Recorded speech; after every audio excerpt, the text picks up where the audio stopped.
नहुने, त्यसपछि सेनिटाइजरका कुराहरू, साबुन पानीका कुराहरू प्रयोग गर्न लगाएर मास्क लगाएर आउनुपर्ने जस्तो सबै कुरा हामीले चाहिँ अप्नाएछौँ। र एकजना स्टाफ चाहिँ बाहिरै बसेर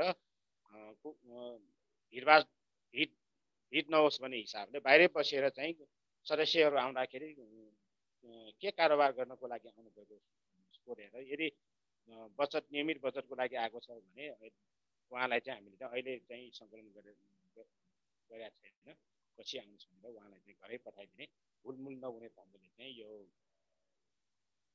यो चाहिँ व्यवस्था हामीले चाहिँ गरिरहेका छौँ। र यो अस्तिको यो भनौँ न अलिकति यो लकडाउन खुकुलो गर्ने जुन सरकारको नीति थियो अथवा निर्णय थियो, अब हुन त अहिले चाहिँ फेरि अलिक गराइ नै गरेको छ।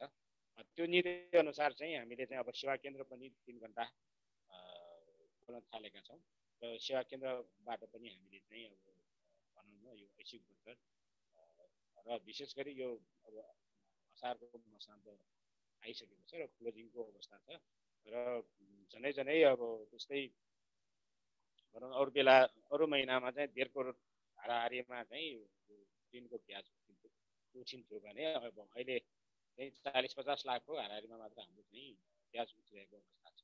त्यसकारण चाहिँ यो असारको मसान्त पनि अगाडि आइरहेको हुनाले चाहिँ हामीले चाहिँ अब सदस्यहरूलाई भनौँ ब्याज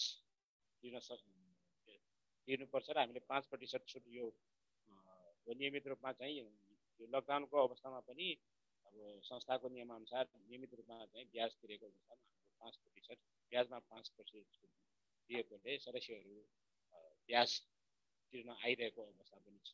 त्यसकारण त्यो हिसाबले पनि हामीले चाहिँ अब अफिस खोलिरहेका छौँ र कर्मचारी व्यवस्थापनको कुरा गर्दाखेरि अब जस्तो सुरुमा त हामीले 14 जना साथीहरूलाई हामीले P2P सर्भिस दिनको लागि जिम्मा दियौँ र केही साथीहरू चाहिँ अब एउटा ब्यालेन्स एकाउन्ट सफ्टवेयरमा एकाउन्ट भेरिफाई गर्नको लागि हामीले केही साथीहरूलाई नजिकका साथीहरूलाई अफिसमै राखेर टाढाका साथीहरूलाई चाहिँ हामीले P2P सर्भिस गर्न लगाएका थियौँ। अहिले आएर चाहिँ हामीले चाहिँ त्यो P2P सर्भिसलाई चाहिँ अहिले बन्द गरेका छौँ। अफिसबाटै हामीले चाहिँ अब सीधा सेवा केन्द्रहरू चाहिँ 7 to 10 र कार्यालयमा पनि हामीले चाहिँ 7 to 10 एउटा सिफ्ट र पछि अर्को सिफ्ट गरेर कर्मचारीहरूलाई चाहिँ झनै 4 समूहमा चाहिँ कर्मचारीलाई चाहिँ विभाजन गरेर कार्यालय र सेवा केन्द्रबाट हामीले दिइरहेका छौँ। त्यसकारण अब मुख्य कुरो चाहिँ अघि केही कुराहरू पनि यहाँ आयो कि अब यो जुन अहिले चाहिँ जस्तो नयाँ प्रडक्टका कुराहरू वा नयाँ बचत सेवाका कुराहरू पनि चाहिँ अब त्यो चाहिँ अब छलफल थाल्नु चाहिँ ठिकै हो, तर मेन कुरो चाहिँ अहिले चाहिँ एक किसिमले अत्यावश्यक सेवाहरू बचत फिर्ता र अत्यावश्यक वित्तीय सेवाहरू दिनलाई नै हामीले चाहिँ बढी समय र सोच हामीले चाहिँ दिन परिरहेको छ। त्यसकारण अब यो समयमा अब योबाट अब नेक्स्ट लेभलमा जानको लागि अब म्यानेजमेन्ट बोर्ड लगायत चाहिँ यो टिम चाहिँ एउटा तयार हुन अथवा चाहिँ एउटा रणनीतिको अनुसारको रणनीति बनाउन अब बिस्तारै अब जस्तो आजदेखि हामीले चाहिँ अब यस्तै किसिमको मिटिङ र ट्रेनिङका कुराहरू र यो संस्थाको लेभलमा पनि अब यो ढङ्गले अगाडि बढ्छ। हामी चाहिँ तयारी अवस्था अब मुख्य मेरो आफ्नो विचारमा चाहिँ अब अहिले यो लकडाउनको अवस्थामा त यो एउटा साम्य हुन्छ, तर जब लकडाउन सकिसकेपछि र लकडाउन खोलिसकेपछि 3 महिना 6 महिना 1 वर्षमा चाहिँ यो जस्तो अघि भने जस्तो कति त्यो संस्थाहरू व्यापारिक संस्थाहरू जो छ भोलि लकडाउन खोलिसकेपछि ती संस्थाहरू पैसा दिन सक्छ कि सक्दैन, त्यस्ता किसिमका यो विकृतिका कुराहरू पनि आउँछन्। त्यो अवस्थामा चाहिँ हामी चाहिँ त्यस्तो अवस्थालाई फेस गर्नको लागि हामी तयार भएर चाहिँ बस्नु जरुरी छ। त्यसकारण चाहिँ अब यस्ता कार्यक्रमहरू चाहिँ त्यस्तो तयारीको लागि चाहिँ इनर्जी दिने चाहिँ मैले विश्वास गर्छु। हस्, ल धन्यवाद। एकदम राजेन्द्र सरलाई आफ्नो विचारको लागि म धन्यवाद दिन चाहन्छु। क्वेसनहरू सरलाई पनि एउटा दुईटा क्वेसन छ, त्यहाँ अहिले हामी एकैचोटि लिन्छौँ पछि। अब मैले सरलाई धन्यवाद दिएँ, म एकछिन पछाडि फेरि आउनेछु। नवीन सर हुनुहुन्छ होला? नवीन सापकोटा सर, नवीन सापकोटा सर हुनुहुन्छ होला?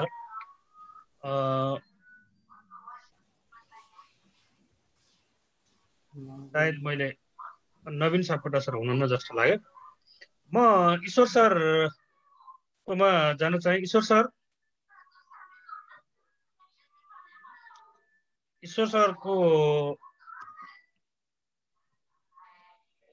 सरको अनम्युट गरिदिएको छु मैले। पल्लवजी, हजुर हजुर, केही साथीहरू 5-6 जना साथीहरूले हात रेज गरिरहनु भएको छ, ह्यान्ड रेज गरिरहनु भएको छ, त्यसलाई नै हामी पछि नै समेट्छौँ होइन? पछि समेट्छौँ, अलिकति यो पहिला हाम्रो कार्यक्रम हामीले जसले ह्यान्ड रेज गरिरहनु भएको छ उहाँहरूको मैले नाम टिपेर राखेको छु। यहाँहरूको पछि अब यो हाम्रो सिओहरूको प्रेजेन्टेसन पछाडि यहाँहरूलाई सम्बोधन गरिनेछ। हस्, ईश्वर सर। हजुर सर। हजुर, प्लिज अगाडि आइदिनु होला। हस् हस्, मैले सरलाई अनम्युट गर्दैछु। म सरलाई पनि एउटा दुईटा क्वेसन राख्न चाहन्छु। अलिकति आफ्नो अनुभव बताइदिनु होला। अब सरलाई चाहिँ म के क्वेसन राख्छु भने, अब यस अहिलेको अवस्थामा र अब पेन्डेमिकको अवस्थामा पनि र पेन्डेमिक भन्दा पछिको अवस्थामा पनि केन्द्रीय सङ्घको भूमिका चाहिँ कस्तो होस् भन्ने सर चाहनुहुन्छ? यो अलिकति सर थोरै प्रश्न पारिदिनु न। केन्द्रीय सङ्घ र जिल्ला सङ्घ पनि है, जिल्ला सङ्घ पनि र केन्द्रीय सङ्घ पनि, नेटवर्कको कुरा आयो समग्रमा। सम्पूर्णमा नमस्कार सर्वप्रथम। र नेप्सकुन सिङ्गो टिमलाई हार्दिक धन्यवाद दिन चाहन्छु जुन यस्तो कार्यक्रम गरेर हामीलाई सहभागी हुने मौका दिनुभयो र आफ्नो केही भनाइहरू राख्ने मौका दिनुभएकोमा पुनः खुसी व्यक्त गर्न चाहन्छु। यहाँहरूलाई मेरो व्यक्तिगत तर्फबाट र मिलिजुली कालिम्पोङ साकोसको सिङ्गो टिमको तर्फबाट हार्दिक धन्यवाद छ। र अब सबैभन्दा अप्ठ्यारो क्वेसन सोध्नुभयो सरले। अब के जुन आज जस्तो कार्यक्रम गर्नुभयो, हिजो अस्ति पनि यहाँहरूले कार्यक्रममा सहभागिता जनाएर हामीलाई शिक्षा दिनुभएको छ। आत्तिनु हुँदैन भन्ने कुराहरू, कसरी व्यवस्थापन गर्नुपर्छ भन्ने कुराहरू चाहिँ सिकाउनको लागि निरन्तर लागिरहनु भएको छ। सङ्घहरूको भूमिका यस्तै खालको, जुन अभिभावक जुन घरमा बुवा आमाले गर्नुहुन्छ आफ्ना छोराछोरीलाई, हजुरबुवा हजुरआमाले गर्नुहुन्छ आफ्ना नाति नातिनालाई, त्यस्तै व्यवहार गर्नु पर्दछ, गरिराख्नु भएको पनि छ। यसको ज्वलन्त उदाहरण आजकै कार्यक्रमलाई पनि लिन सक्छौँ हामीले। अब अन्य कुराहरूमा चाहिँ जस्तै धेरै सहकारी प्रारम्भिक सहकारी संस्थाहरू चाहिँ अब कसरी जाने, अब के हुन्छ भन्ने कुरा सोच्नु हुनेहरू अधिकांश भेटिनुहुन्छ।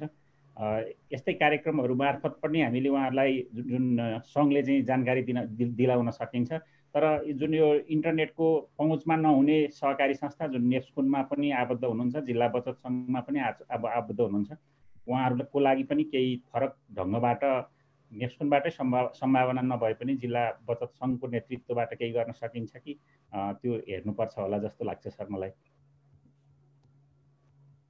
यसको साथै अब जुन पल्स मोनिटरिङ सिस्टमका कुराहरू छन्, त्यसमा सबै सूचकाङ्कहरूलाई यो कोरोना भाइरस महामारीको कारणबाट असर परेको अवस्था छ। त्यसलाई कसरी व्यवस्थापन गर्दै जाने भन्ने कुरा, जस्तै A1 भाका नाय गुरुङको कुरा, P1 P2 P2X का कुराहरू त यहाँहरूले अस्ति नै पनि त्यो जुन मार्गनिर्देशन गरिसक्नु भएको अवस्था छ। ती लगायत अन्य कुराहरूमा पनि कसरी जानु पर्ला भन्ने खालको दुविधामा भएको पाइन्छ ग्रामीण भेगका सहकारी संस्थाहरू। यसो हुनाले गर्दा नेप्सकुनसँग सिधै कनेक्सन नभएका संस्थाहरूलाई जिल्ला बचत तथा ऋण सहकारी सङ्घहरू जुन 77 जिल्लामै हुनुहुन्छ जस्तो लाग्छ मलाई, उहाँहरूको केही भूमिका आवश्यक हो कि भन्ने देखिन्छ सर। ल धन्यवाद ईश्वर सरलाई। अलि अर्को एउटा प्रश्न पनि सँगसँगै पनि राखिहाल्ने। अहिले मलाई लाग्छ 30,000 को हाराहारीमा हाम्रो सदस्यज्यूहरू हुनुहुन्छ होइन त हाम्रो संस्थामा। भनेदेखि सम्पर्क चाहिँ कसरी भइराखेको छ? जस्तो अहिले सरको त वास्तवमा भौगोलिक हिसाबले हेर्ने हो भने धेरै अब कोही एकदमै भौगोलिक हिसाबले कठिन ठाउँमा पनि हुनुहुन्छ होइन, कोही सुगम ठाउँमा पनि हुनुहुन्छ, चरीकोट बजारमा पनि हुनु होला। हो, यस्तो अवस्थामा सम्पर्क मतलब समन्वय कसरी भइराखेको छ? यहाँले कसरी सम्पर्क गर्नुहुन्छ? धन्यवाद सर। अति नै महत्त्वपूर्ण प्रश्न राख्नुभयो। हाम्रो केन्द्रीय कार्य लगायत 7वटा सेवा केन्द्रहरू छन्। प्रत्येक सेवा केन्द्र र केन्द्रीय कार्यालयमा कर्मचारीहरू हामी दिनैपिच्छे उपस्थित भएको अवस्था छ र हाम्रो संस्थामा अधिकृत स्तरका कर्मचारीहरू 7 जना छौँ। 6औं तहभन्दा माथिका हामी 7 जना कर्मचारीहरूले जुन निरन्तर रूपमा सदस्य सम्पर्कमा रहिरहेका छौँ। फोनको माध्यमबाट उहाँहरूलाई कसरी बस्नु भएको छ, सन्चै हुनुहुन्छ, के गर्दै हुनुहुन्छ भनेर हामीले दैनिक रूपमा एकजना कर्मचारीले 100को हाराहारीमा फोन गर्नुहुन्छ। यो फोनको माध्यमबाट चाहिँ उहाँहरूलाई एउटा संस्थासँगको अपनत्वको फिलिङ हुँदो रहेछ र संस्था खोलिरहेको छ, हाम्रो संस्था निरन्तर रूपमा सेवा दिइरहेको छ भन्ने ढुक्क उहाँहरूलाई महसुस हुँदो रहेछ। यसैका आधारमा उहाँहरू आइराख्नु भएको छ। संस्था खुल्छ या खुल्दैन भन्ने कुरा उहाँहरूलाई हामीले विभिन्न माध्यमबाट, सञ्चार माध्यमबाट जानकारी गराएका छौँ। संस्था जस्तै आजकै कुरा गर्दा हामीले अब यो जिल्ला प्रशासन कार्यालयको कारणले गर्दा उहाँहरूले चाहिँ अलिकति सकेसम्म होसियारी पुर्याइदिनुहोस्, बन्द गर्नुहोस् भन्ने जस्तो आशय व्यक्त गरिरहँदा पनि हामी आज कार्यालयमै छौँ, यसरी बन्द पो हुन्छ कि भन्ने अवस्थामा पनि उहाँहरू आउनु भएको छ। यो चाहिँ जुन हाम्रो फोनकै माध्यमबाट हो भन्ने हामीलाई लागिरहेछ। त्यसै गरी रेडियो कार्यक्रमहरू मार्फत पनि उहाँहरूलाई चाहिँ अब के गर्ने, बन्दको अवस्थामा के गर्ने, ऋणको अवस्था के गरी व्यवस्थापन गर्ने, बचत अनियमित भयो भने के गर्न सकिन्छ, संस्थाको तर्फबाट उहाँहरूले के भूमिका निर्वाह गर्ने। जस्तै अघि नै दामोदर सरले पनि राख्नु भएको थियो, आगामी 6 महिनाभित्र अब आम्दानी के हुनसक्छ, खर्च के हुनसक्छ, यी कुराहरू मूल्याङ्कन गर्नुहोस् भनेर हामीले रेडियोको माध्यमबाट पनि उहाँहरूलाई जानकारी गराइरहेको अवस्था छ। सबैभन्दा प्रभावकारी रूप चाहिँ त्यो फोन सम्पर्क नै हो जस्तो लागेको छ सर मलाई। भनेपछि सरले स्थानीय एफएमहरूलाई पनि प्रयोग गरिराख्नु भएको छ सञ्चार सम्पर्कको लागि, हैन त? हजुर, एफएमको माध्यमहरूबाट पनि हामीले जानकारी निरन्तर रूपमा गराइरहेका छौँ। हाम्रो रेगुलर रेडियो प्रोग्राम छ, त्यसबाट पनि हामीले उहाँहरूलाई चाहिँ संस्थाको बारेमा जानकारी गराइरहेको अवस्था छ। हामीले अहिले फोन गर्ने क्रममा लगभग अब हामीले 7000+ शेयर सदस्यहरूलाई फोन गरिसकेको अवस्था छ र त्यो कार्य हामीले निरन्तर गरिरहेका पनि छौँ।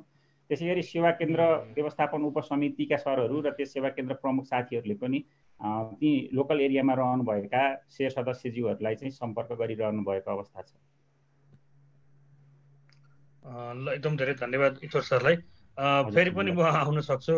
समय अलिकति हामी थोरै एक्सटेन्ड होला जस्तो छ, आधी घन्टा जस्तै। म अनिता म्याम हुनुहुन्छ, अनिता म्यामसँग मैले प्रश्न लिन चाहेँ, प्रश्नको उत्तर लिन चाहेँ। हुन्छ, यहाँलाई स्वागत छ। हाम्रो महिला साकोस इटरीबाट हुनुहुन्छ। म छोटोमा यहाँको उत्तर मैले चाहेँ। अहिले बचतको व्यवस्थापन गर्न कठिन भइराखेको छ कि अथवा होइन एकदमै सजिलो भइराखेको छ कि, अथवा यहाँ अहिले एउटा प्रश्न आइरहेको थियो च्याटमा कि एकजना सदस्यले फोन गर्नुभयो अरे, अनि फोन गरेर मेरो भरको जति जम्मै पैसा मलाई चाहियो, जम्मै पैसा म निकाल्छु भनेर भन्नुभयो अरे। यस्तो खालको समस्या पनि आउँछ भन्ने कुरा गर्नुभयो। अब हाम्रोमा त्यो खालको चाहिँ समस्या छ कि छैन, बचतको कसरी व्यवस्थापन गरिराख्नु भएको छ?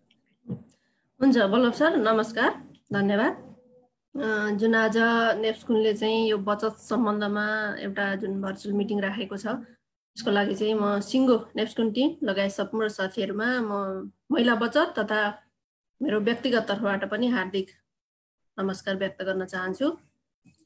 अब वास्तवमा नै अहिले अघि नै धेरै कुराहरू आइसकेका छ, म खासै धेरै भूमिका पनि बाँध्न चाहन्न।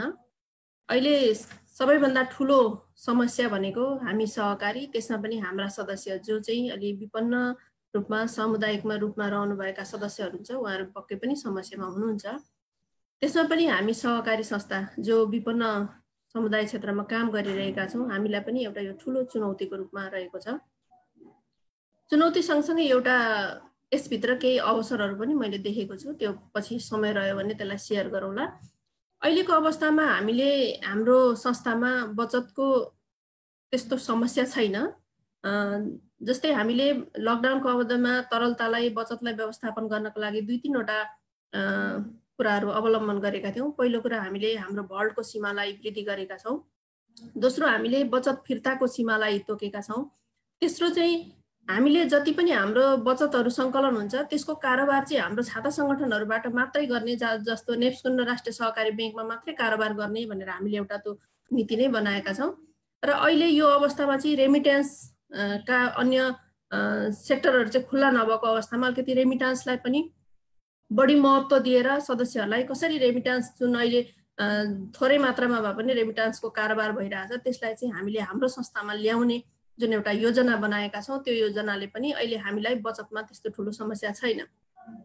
तथापि अघि हजुरले एउटा क्वेसन राखिरहनु भएको थियो कसैले चाहिँ अब मेरो बचतमा राखेको सबै पैसा चाहियो के छ कसो छ भन्ने कुराहरू चाहिँ वास्तवमा जब हामीसँग ब्याङ्क जुन पूर्ण रूपमा खुल्ला थिएन त्यति बेलासम्म त्यो अवस्था आएको थिएन। जब गत हप्ता आइतबारदेखि ब्याङ्कहरू सबै ब्याङ्कहरू पूर्ण रूपमा खुल्ला भयो त्यस पश्चात चाहिँ जुन बिहान 7 देखि 10 बजेसम्म व्यवसाय पनि खुल्ला गर्ने जुन हामीले खाद्यान्नका व्यवसायहरू सञ्चालन गर्ने भनेर भन्यो त्यसले चाहिँ अलिकति बचतको मात्रा चाहिँ बढी माग आएको छ। उहाँहरूको बचतको फिर्ता हुने दरमा चाहिँ उहाँहरूले विशेष गरी हाम्रो कारोबार अथवा उहाँहरूको व्यावसायिक पेमेन्टका कुराहरू उहाँहरूले ऋण ब्याङ्कको पनि ऋण भुक्तानीका कुराहरू यसरी चाहिँ उहाँहरूले अलिकति बचतहरू फिर्ता लाने जुन एउटा डिमान्ड चाहिँ गर्नुभएको छ। तर पनि अब हामीले उहाँहरूको आवश्यकता हेरी उहाँहरूलाई चाहिँ उहाँहरूको कस्तो आवश्यकता हो त्यसको आधारमा चाहिँ उहाँहरूलाई हामीले अहिलेको यो लकडाउनको अवस्थामा यसलाई क्रमशः व्यवस्थापन गर्नुपर्छ भन्दाखेरि त्यस्तो ठुलो अप्ठ्यारो चाहिँ आएको छैन। अहिले पनि हामीसँग फिर्ता जाने भन्दा जम्मा हुने पैसा नै बढी छ। हामीले लगभग 2 दिन 3 दिनमा चाहिँ हाम्रो डिपोजिटहरू हाम्रा जुन छात्र सङ्गठन जहाँ ब्याङ्क वित्तीय संस्थाहरू छन् त्यहाँ लगेर हामीले राख्नुपर्ने अवस्था भरको सीमाभन्दा माथि भएका पैसाहरू राख्नु परिरहेको छ। यसले गर्दाखेरि चाहिँ हामीलाई बचतको चाहिँ त्यस्तो खासै समस्या छैन। हुन्छ म्याम, धेरै धेरै धन्यवाद। म फेरि प्रश्न रह्यो भने फेरि यहाँकोमा फेरि आउँछु। यसै बिचमा हाम्रो नेप्सुनका आदरणीय अध्यक्ष परितोष पौडेल सर पनि हाम्रो सँगै टिममा हुनुहुन्छ। म उहाँलाई स्वागत गर्न चाहन्छु यो अहिलेको कार्यक्रममा। र म अब विवेक सरकोमा आउन चाहे। एउटा प्रश्न छ, त्यसपछि हामी फेरि फ्लोर ओपन गर्नेछौँ। विवेक सर अनलाइन हुनुहुन्छ, सुन्दै हुनुहुन्छ कि हुनुहुन्न? बुटोल सामुदायिक का विवेक सर।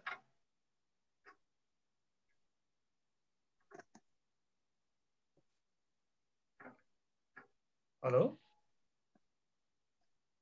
मेरो आवाज सुनिराख्नु भएको छ? अच्छा विवेक सर। हजुर नमस्ते। नमस्ते सर। नमस्ते। नेप्सुन टिमप्रति हार्दिक आभार प्रकट गर्दछु। सरलाई म छोटो प्रश्न एउटा राखिहाल्छु। अब अहिले अफिसमै हुनुहुन्छ सर है? ब्याकग्राउन्डमा अफिस देखिसक्यो। सर अहिले कर्मचारी कसरी म्यानेज गरिराख्नु भएको छ? सरको संस्थाले कसरी म्यानेज गरेको छ? र एउटा महत्त्वपूर्ण प्रश्न सुरुदेखि मैले छुट्याइरहेको छु कि सबै संस्थाहरूलाई हो यो प्रश्न, तर उत्तर चाहिँ मनमा राखिदिइराख्नु होला। विवेक सरबाट प्रतिनिधिमूलक उत्तर चाहे।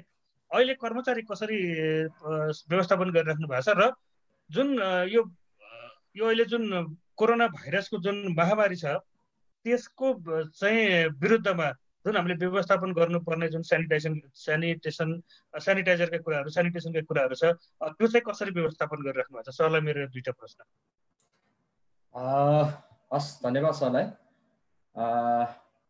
यो जुम र फेसबुक लाइभमा प्रत्यक्ष हेरिरहनु भएका, सुनिरहनु भएका सम्पूर्ण म सहकारीमय हार्दिक अभिवादन टक्र्याउँछु सबभन्दा पहिला। र यो पनि प्रकट गर्दछु। र मलाई यो कर्मचारी व्यवस्थापनको सन्दर्भमा सोध्नु भएको छ। अब यो चैत 11 गतेदेखि यो लकडाउन सुरु भइसकेपछि सुरुमा असाध्यै अन्योलताको अवस्था थियो। के गर्ने कसो गर्ने हैन, त्यो थियो। र छात्र सङ्गठनहरूबाट अथवा हाम्रा आधिकारिक निकायहरूबाट हामीलाई कुनै त्यस्तो खालको चाहिँ यसो गर उसो गर भनेर आधिकारिक मार्गदर्शन निर्देशन पनि आइपुगेको थिएन। त्यसले गर्दा अन्योलता थियो। तथापि जस्तो सुकै जटिल परिस्थितिमा पनि हामी सदस्यमुखी भएर संस्था सञ्चालन गरिरहेका थियौँ हिजोको दिनमा पनि। र अब पनि जस्तो सुकै जटिल अवस्थामा पनि सदस्यको सेवालाई चाहिँ निरन्तरता दिनुपर्छ भन्ने एउटा त्यसमा प्रतिबद्ध भएर हामी अगाडि बढ्यौँ। र सदस्यसँग दिगो सम्बन्ध कसरी कायम गर्ने त यो बेलामा, कसरी सुमधुर सम्बन्ध बनाउने, कसरी सदस्यसँग चाहिँ नजिक रहने भन्नेमै हामी केन्द्रित भएर काम गऱ्यौँ। र सुरुवातदेखि नै केही दिन कार्यालय बन्द पनि गर्नु पर्यो। तथापि हामीले कर्मचारीहरू मध्येबाट विभिन्न क्षेत्रीय रूपमा चाहिँ कर्मचारीहरू किटान गरेर यो सुरक्षित घर दैलो सेवा मार्फत चाहिँ सदस्यहरूको तत्कालको आवश्यकतालाई पूर्ति गर्ने गरी सेवा प्रदान गरेका थियौँ भने केही समय पछाडि हामीले आंशिक रूपमा कार्यालय सञ्चालन गर्न थाल्यौँ, कर्मचारीहरूलाई बोलाउन थाल्यौँ। तर के कुरामा चाहिँ हामी अलिकति ध्यान दियौँ भने जसले चाहिँ मेडिसिन लिइरहनु भएको छ अथवा जो गर्भवती हुनुहुन्छ त्यस्ता स्टाफहरूलाई हामीले यो लामो अवधि भइसक्दा पनि सकेसम्म हामीले त्यस्ता व्यक्तिहरूलाई चाहिँ परिचालन गरेनौँ। र कर्मचारीहरूलाई सुरक्षित तवरमा परिचालन गर्ने भनेर हामीले चाहिँ जोखिम व्यवस्थापन कार्यदलले त्यही अनुसार विभिन्न व्यवस्थापनहरू पनि मिलाएको छ। कर्मचारीलाई एउटा अहिले विभिन्न इस्युहरू पनि उठिरहेछ। कर्मचारी अहिले पुरा काम नगरेको अवस्थामा चाहिँ कर्मचारीको सेवा सुविधा के गर्ने त भन्ने खालका कुराहरू आछ। हामीले बुढल सामुदायिकबाट चाहिँ कर्मचारीहरूलाई पुरै अहिले खाइपाए आएको सेवा सुविधा सबै उपलब्ध गराइरहेछौँ।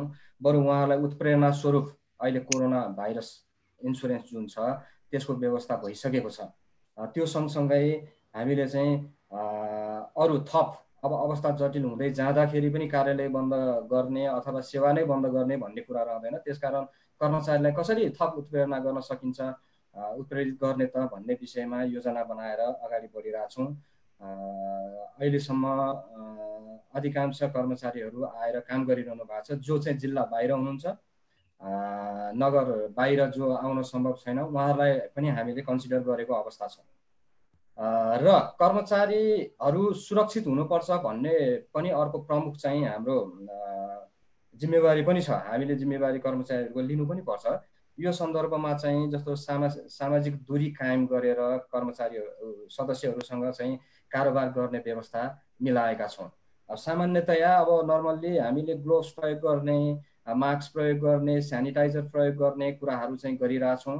सोसियल डिस्टेन्सलाई चाहिँ असाध्यै महत्त्व दिएका छौँ। अहिले चाहिँ हामीले एउटा सेवा केन्द्रमा काम गर्ने कर्मचारी अर्को सेवा केन्द्रमा काम गर्ने कर्मचारीसँग सम्पर्कमा नआउने गरी व्यवस्था मिलाएका छौँ, जसले गर्दा चाहिँ भोलि त्यो मतलब सङ्क्रमणलाई न्यूनीकरण गर्न सहयोग पुग्छ भन्ने हिसाबले चाहिँ गरेका छौँ। जस्तो मुख्य कार्यालयमा पनि सेवा केन्द्रबाट नआउने गरी चाहिँ कर्मचारीहरू आउनु नपर्ने गरी चाहिँ व्यवस्था मिलाएका छौँ। र केही साथीहरूलाई चाहिँ हामीले घरमै बसेर पनि हामीले जतिसुकै कोसिस गर्दा पनि एउटा सत्यता चाहिँ के रहेछ भने घरमा बसेर गर्न सकिने काम असाध्यै कम हुँदो रहेछ। हामीले त्यसरी चाहिँ व्यवस्थित बनाइसकेका छैनौँ। प्रविधिगत हिसाबले अथवा सिस्टमको हिसाबले चाहिँ त्यो कुराहरू चाहिँ विकास नभएको पनि हामीलाई अहिले चाहिँ अनुभूत भएको छ। त्यसकारणले अहिले केही कुराहरू जति सकिन्छ त्यो चाहिँ घरमा बसेर र एउटै कार्यालयमा आउँदाखेरि पनि एउटा कर्मचारी अर्को कर्मचारीसँग नजोडिने नठोकिने गरी चाहिँ व्यवस्थापन चाहिँ गर्नलाई असाध्यै प्रयासरत गरेका छौँ। यसरी सुरक्षित तवरबाट कर्मचारीलाई राख्दाखेरि कर्मचारीहरूमा पनि अहिलेसम्म चाहिँ उच्च मनोबलका साथ नै काम गरिरहनु भएको छ, आइरहनु भएको छ। र भविष्यमा पनि अब यसतर्फ चाहिँ हामीले अलिकति ध्यान दिनुपर्छ भनेर योजना बनाएर नै अघि बढिरहेको अवस्थाहरू चाहिँ रहेका छन् सर। ल विवेक सरलाई एकदम धेरै धन्यवाद। एउटा क्वेसन आयो, तपाईँकै नाम तोकेर आएको भएर मैले तपाईँलाई दिएँ। विवेक सर, लकडाउनको समयमा कार्यालयमा आउने कर्मचारीहरूलाई तलब भत्ता बाहेक थप सेवा सुविधा के प्रदान गरिएको छ कि भनेर पोखरा रोयलबाट मिलन ढकाल सरले तपाईँलाई क्वेसन गर्नुभएको छ। धन्यवाद। विशेष केही छ कि तलब सुविधा कोरोना भाइरसमा जुन बाहिर बन्द छ, सरकारले बन्दै लकडाउन गरेको छ, तर पनि तपाईँ अफिस खोल्न बसिराख्नु भएको छ? हो, पक्कै पनि गृह मन्त्रालयबाट चाहिँ अब राजपत्रमा सूचना नै प्रकाशित भएको थियो।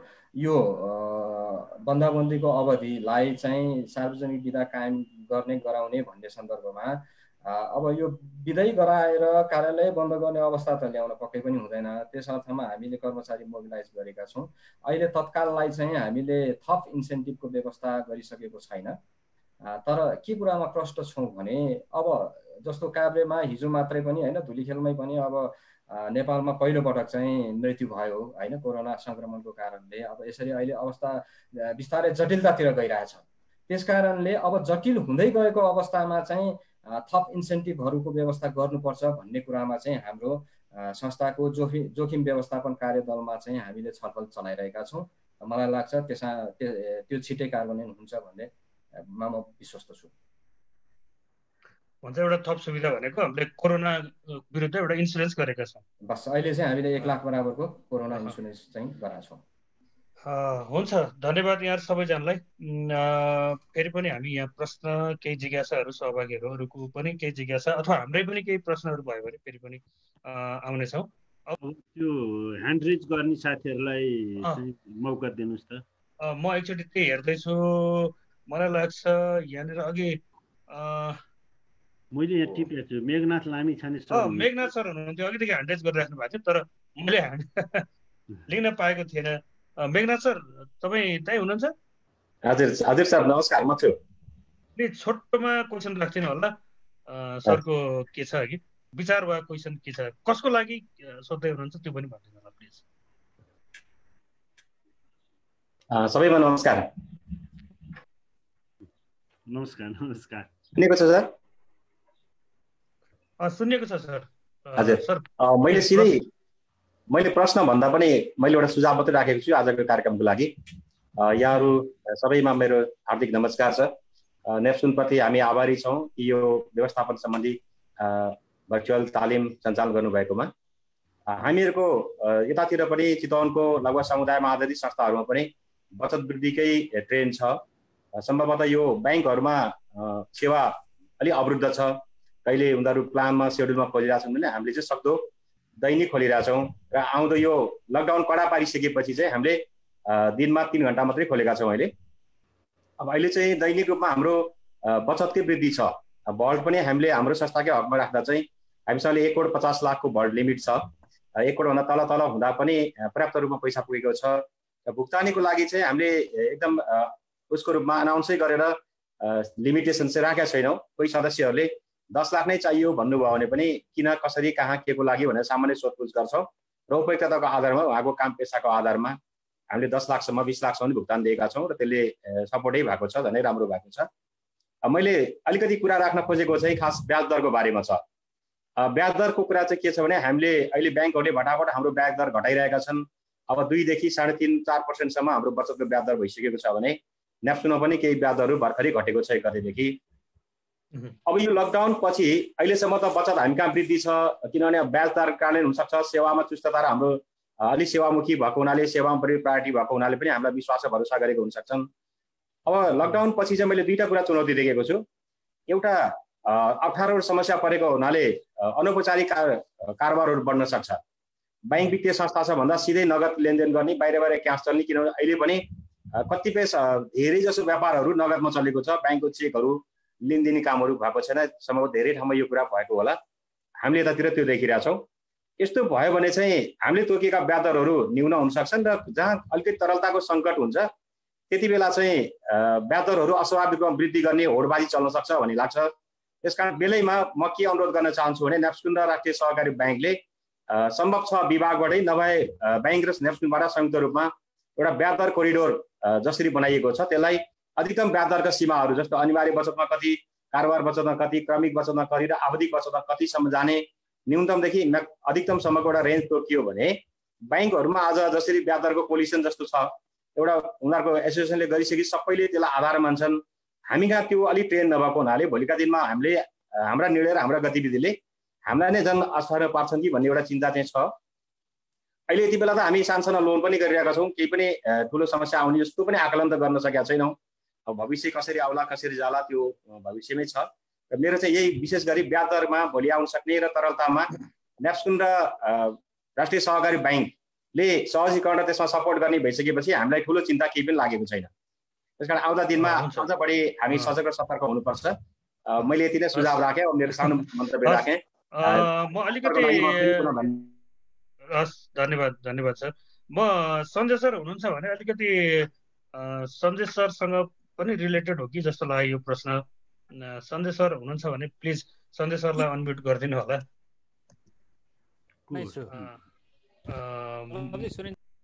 सुन्ने छ सर। हजुर हजुर सर।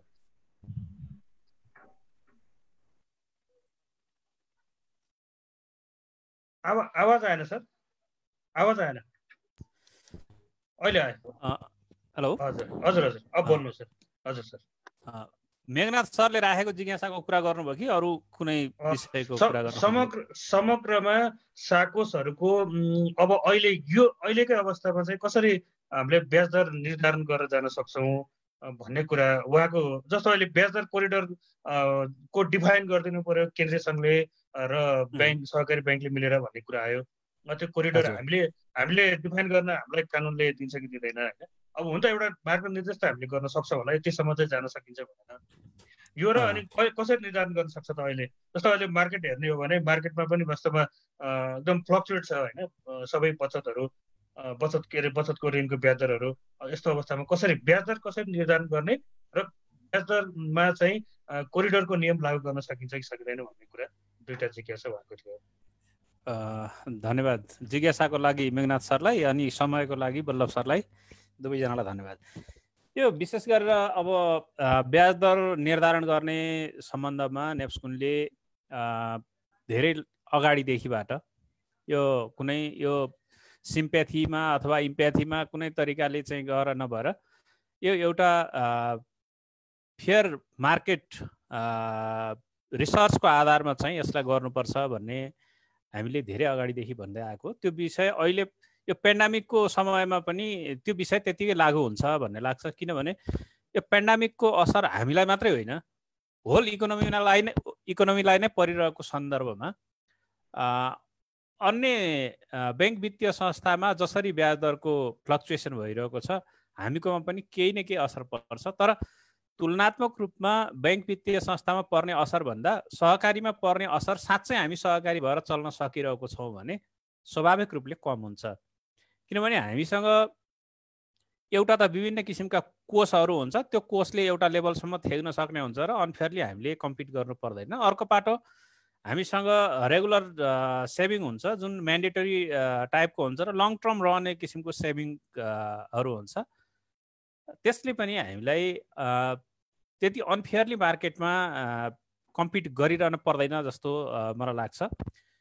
यद्यपि अब जुन करिडोरको कुरा छ, करिडोरको कुरा फाइनेन्सियल मार्केटभित्र फाइनेन्सियल इन्स्टिट्युसनको रूपमा अहिले सहकारी संस्थालाई अझै राज्यले स्वीकार गर्न नसकिरहेको सन्दर्भमा यद्यपि नेपाल सरकारले बनाएको कानुन सहकारी नियमावलीले सहकारी बचत तथा ऋण सहकारी संस्थाहरूलाई वित्तीय संस्थाको परिभाषाभित्र त्यो नियमावलीले समेटेको छ। यद्यपि हेर्नुहुन्छ भने अब राष्ट्र ब्याङ्क जो नेपाल सरकारको एउटा यो मोनिटरी पोलिसी जारी गर्ने सँगै आर्थिक सल्लाहकारको भूमिका निर्वाह गर्ने एउटा इन्स्टिट्युसन जो फाइनेन्सियल सेक्टरको टप मोस्ट रेगुलेटर हो, त्यो रेगुलेटरले अहिले पनि बचत तथा ऋण सहकारी संस्थाहरूलाई फाइनेन्सियल इन्स्टिट्युसनको रूपमा हेरिरहेको छैन।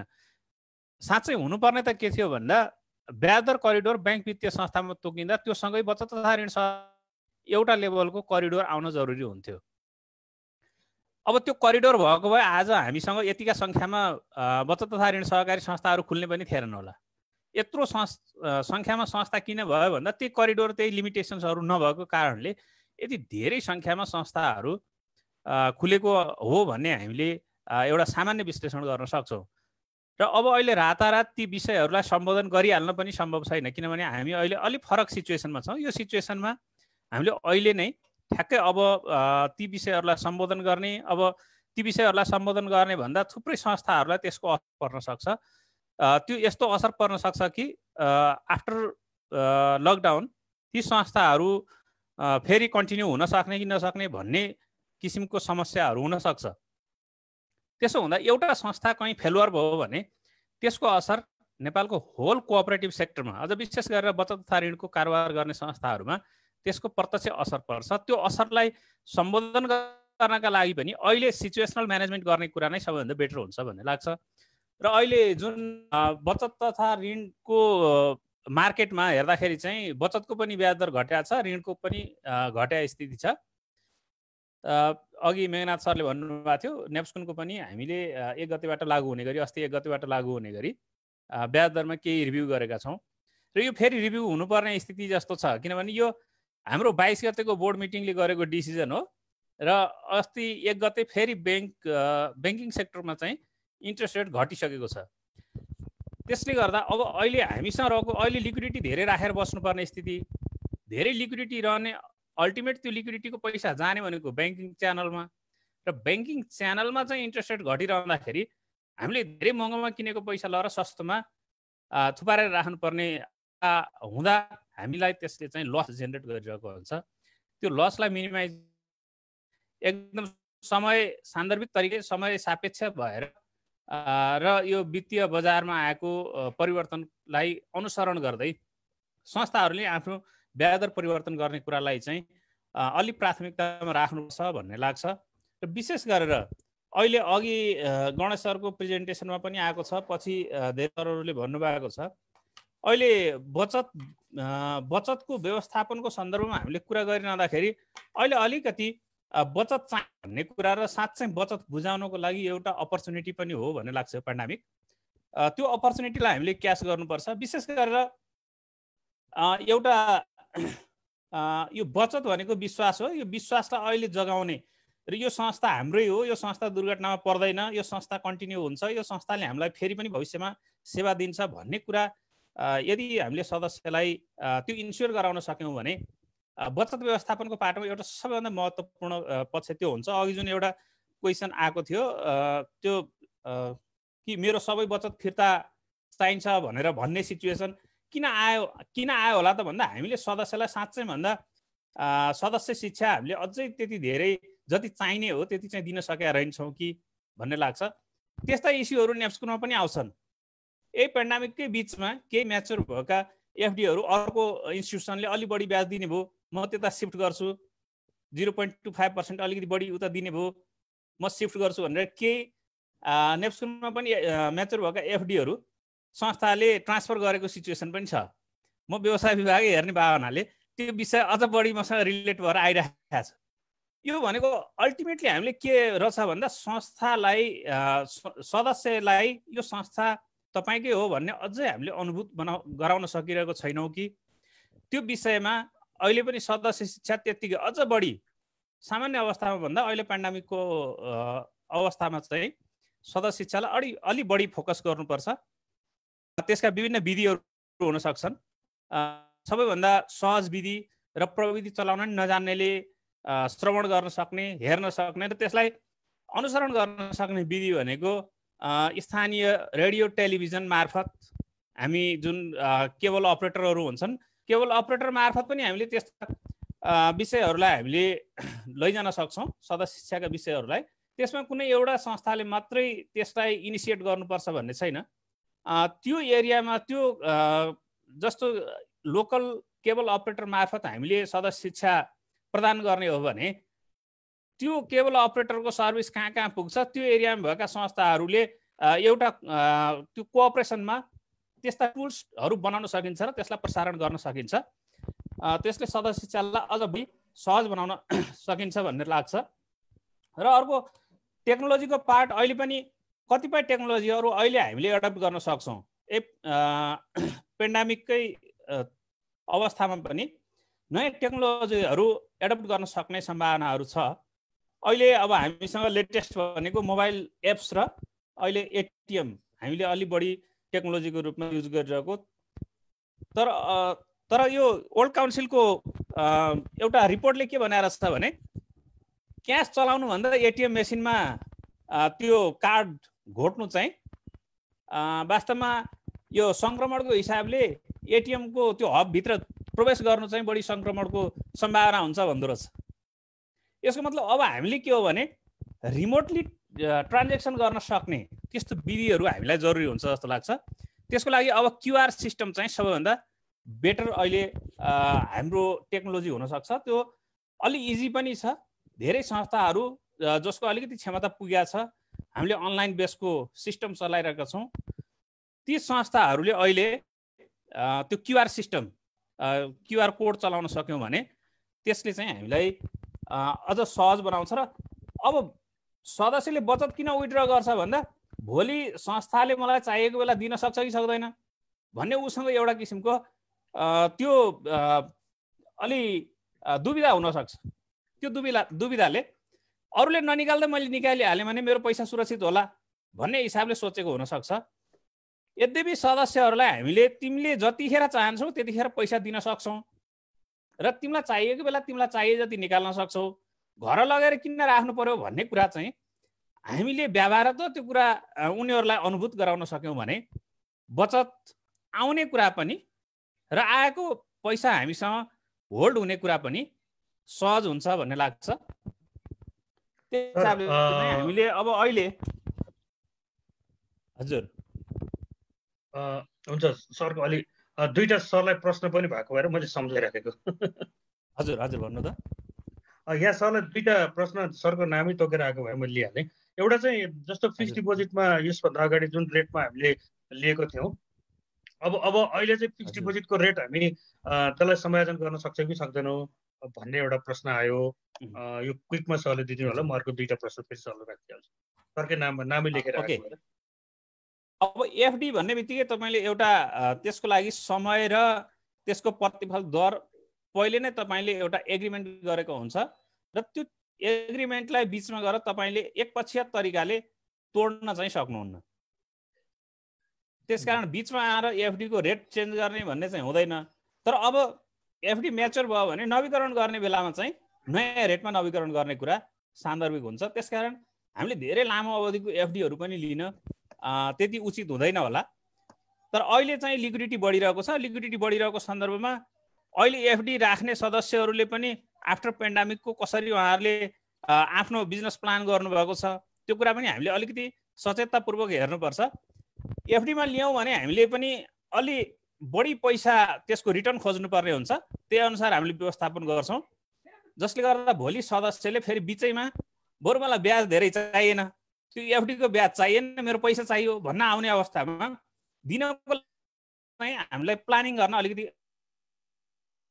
त्यसकारण एफडीलाई पनि त्यति धेरै फोकस नगरौँ। अहिले फोकस गर्ने भनेको रेगुलर टाइपको सेभिङहरू नै अहिले बढी फोकस गर्ने, जसले गर्दा लिक्विडिटी लेभल अलि हाई लेभलमा लिक्विडिटी राख्दाखेरि पनि हाम्रो लस चाहिँ त्यति धेरै नहोस्।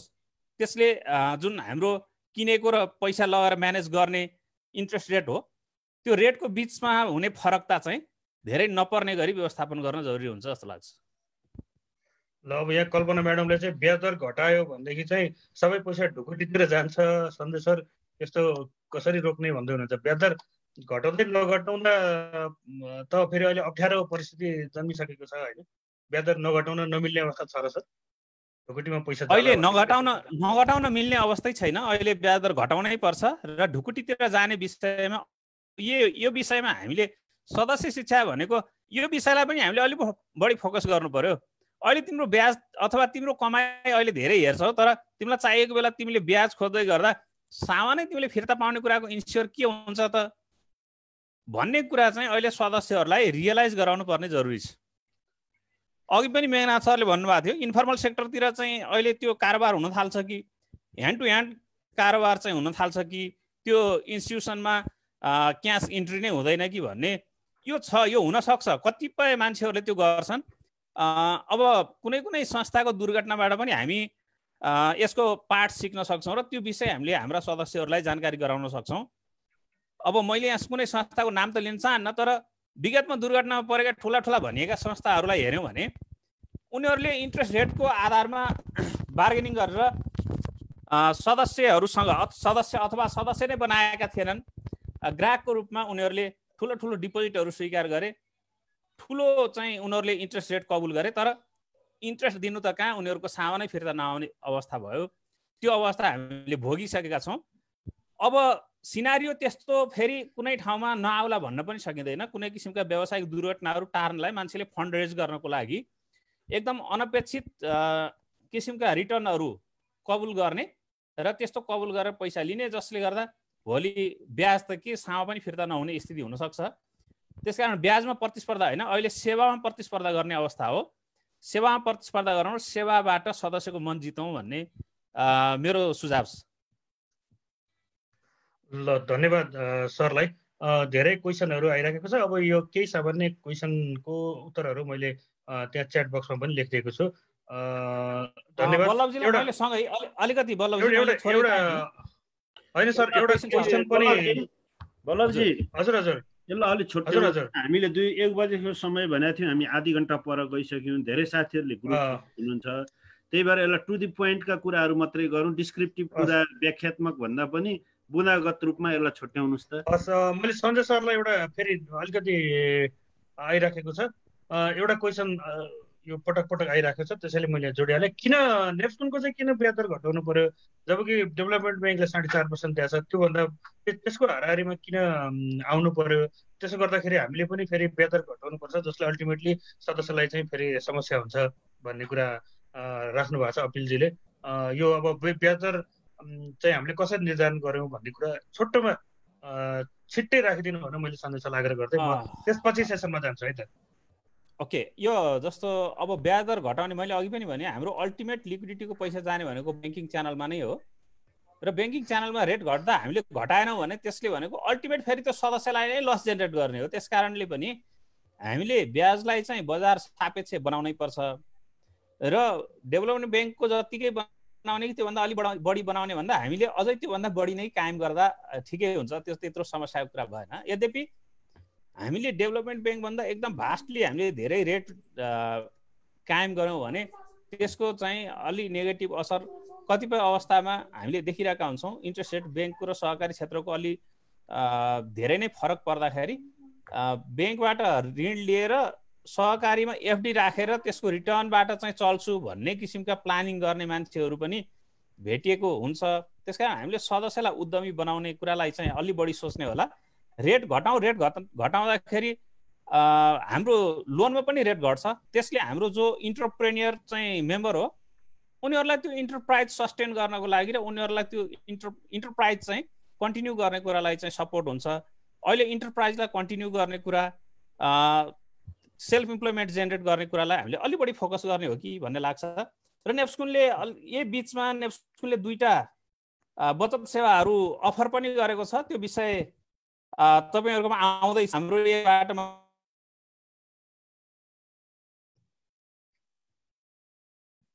सन्जय सरको इन्टरप्ट भयो जस्तो लाग्यो। यो केन्द्रीय तरलता जुन ब्याङ्किङ सेक्टरमा हुन्छ हामीहरुकोमा छैन। केन्द्रीय तरलता चाहिँ सुरु गर्नुपर्छ भनेर केन्द्रीय तरलता बचत सुरु गरिएको छ। मैले सबै संस्थाहरूलाई त्यहाँ आफ्नो क्षमता अनुसारको केन्द्रीय तरलता बचतमा सहभागिताको लागि पनि अनुरोध गर्न चाहन्छु। र अर्को विपत्ति सामाना बचत, अब संस्थाहरूले पनि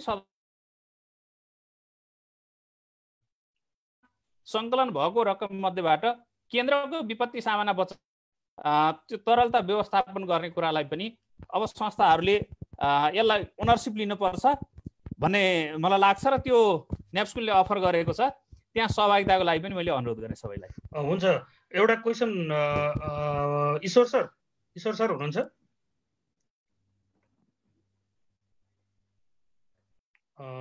हुनुहुन्न जस्तो सर।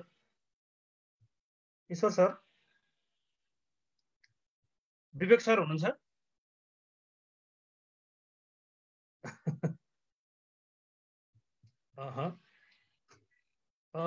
भीम सर हुनुहुन्छ? विवेक सर हुनुहुन्छ है? विवेक सर हुनुहुन्छ है? भीम सर पनि हुनुहुन्छ होला। एउटा प्रश्न मैले राखिहालेँ, जस्तै अहिले एउटा लिमिट तोकेर हामीले बचतको चाहिँ एउटा मतलब सीमा तोकेका छौँ, योभन्दा बढी विथड्र गर्न अहिले नगर्ने भन्ने हिसाबले चाहिँ यस्तो अवस्थामा जस्तो अहिले कसैले चाहिँ जस्तो सरले भनौँ 20,000 रुपियाँ लिमिट तोक्नु भएको छ, तर कसैले 50,000 माग्न आउनुभयो भने कसरी व्यवस्थापन हुन सक्ला? यो सुरुको अवस्थामा अलिकति पैसा झिक्न आउनेको चाप परेको थियो हामी कहाँ, त्यो अनुभव छ। तर कस्तो भने ठुलो ठुलो पैसा होइन कि सानो सानो नै, 10,000, 20,000, 25,000, 5,000 होइन। जसले चाहिँ के लाग्यो भने उहाँहरूको जीवन निर्वाहको लागि आवश्यक रकम मात्रै झिक्न चाहनु भयो र हामीले चाहिँ सुरुको दिनमा लिमिट तोकेका थिएनौँ के अवस्था हुन्छ भन्ने सन्दर्भमा। अनि कोही कसैले यस्तो अनुभव पनि छ कि कसैले चाहिँ 1 लाख रुपियाँको चेक लिएर आउनुभयो, तर हामीले निरन्तर सेवा दिइरहेको देखेर उहाँले चाहिँ त्यो 1 लाखको चेक चाहिँ भनौँ न भुक्तानी पूर्जा चाहिँ क्यान्सल गरेर 20,000 मात्र लिएर जानुभयो, किनभने अफिस त खुल्ने नै रहेछ। मतलब बैंक जस्तै हो कि, बैंक त हप्तामा 1 दिन मात्र खुलेर सेवा दिइरहेको थियो होइन, बैंक जस्तै पो हो कि भन्ने खालको चाहिँ मानसिकता बनाएर आउनुभएको, तर फरक बुझाइ लिएर जानुभयो। त्यसले गर्दाखेरि ठुलो पैसाको चाप छैन, तर आइराखेको छ। जस्तो कहिलेकाहीँ चाहिँ आकल झुकल चाहिँ 1 लाख 2 लाख 3 लाखको चेक आउँछ। विशेष गरी अलिकति गाउँघरमा जसले चाहिँ घर बनाइरहनु भएको छ उहाँले त्यो घर बनाउने निर्माणको काम चाहिँ कन्टिन्यू गरिरहनु भएको छ क्या, त्यस्तो बेलामा चाहिँ आइरहेको छ। त्यसलाई पनि हामीले चाहिँ सम्बोधन गरेका छौँ। तर पनि हामीले अहिले चाहिँ 15 दिनमा 2 लाख रुपियाँ भनेका छौँ।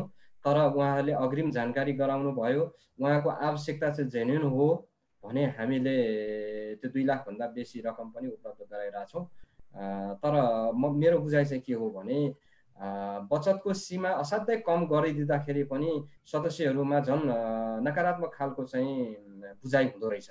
ओहो अब सहकारीले पैसै पो दिन सक्दैन, किन 5,000 मात्रै गरिरहेछ, किन 20,000 मात्र गरिरहेछ भन्ने खालको चाहिँ बुझाइ जाने हो कि भन्ने भइरहेछ। किनभने हाम्रो काभ्रे जिल्लामा केही सहकारीहरू नखुलेको, पैसा फिर्ता झिक्न नपाएको भन्ने चाहिँ गुनासोहरू चाहिँ मानिसहरूबाट चाहिँ आइरहेको छ। कार्यालय नै नखुलेको, खुलिहाल्यो भने बचतै फिर्ता गर्न नसकेको भन्ने खालको गुनासो आइरहँदाखेरि समुदायमा आधारित संस्थाहरूले चाहिँ सहज रूपमा बचत फिर्ता गरिरहेको अवस्था छ। हामीले पनि त्यही अनुसार चाहिँ मिलाइराखेका छौँ।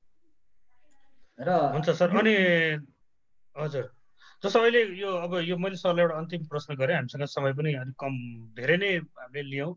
कोरोनाको जुन अहिले एगेन्स्टमा जुन इन्सुरेन्स भन्नुभएको छ सरले, कम्पनीको नाम लिनु पर्दैन, सरले त्यति मात्रै भनिदिनुहोस् कि यो अहिलेको जुन कम्पनीहरू छन् यीबाट सम्भव हुन्छ कि हुँदैन? हुन्छ। यसको लागि हामीले अनलाइन नै गर्न सक्छौँ।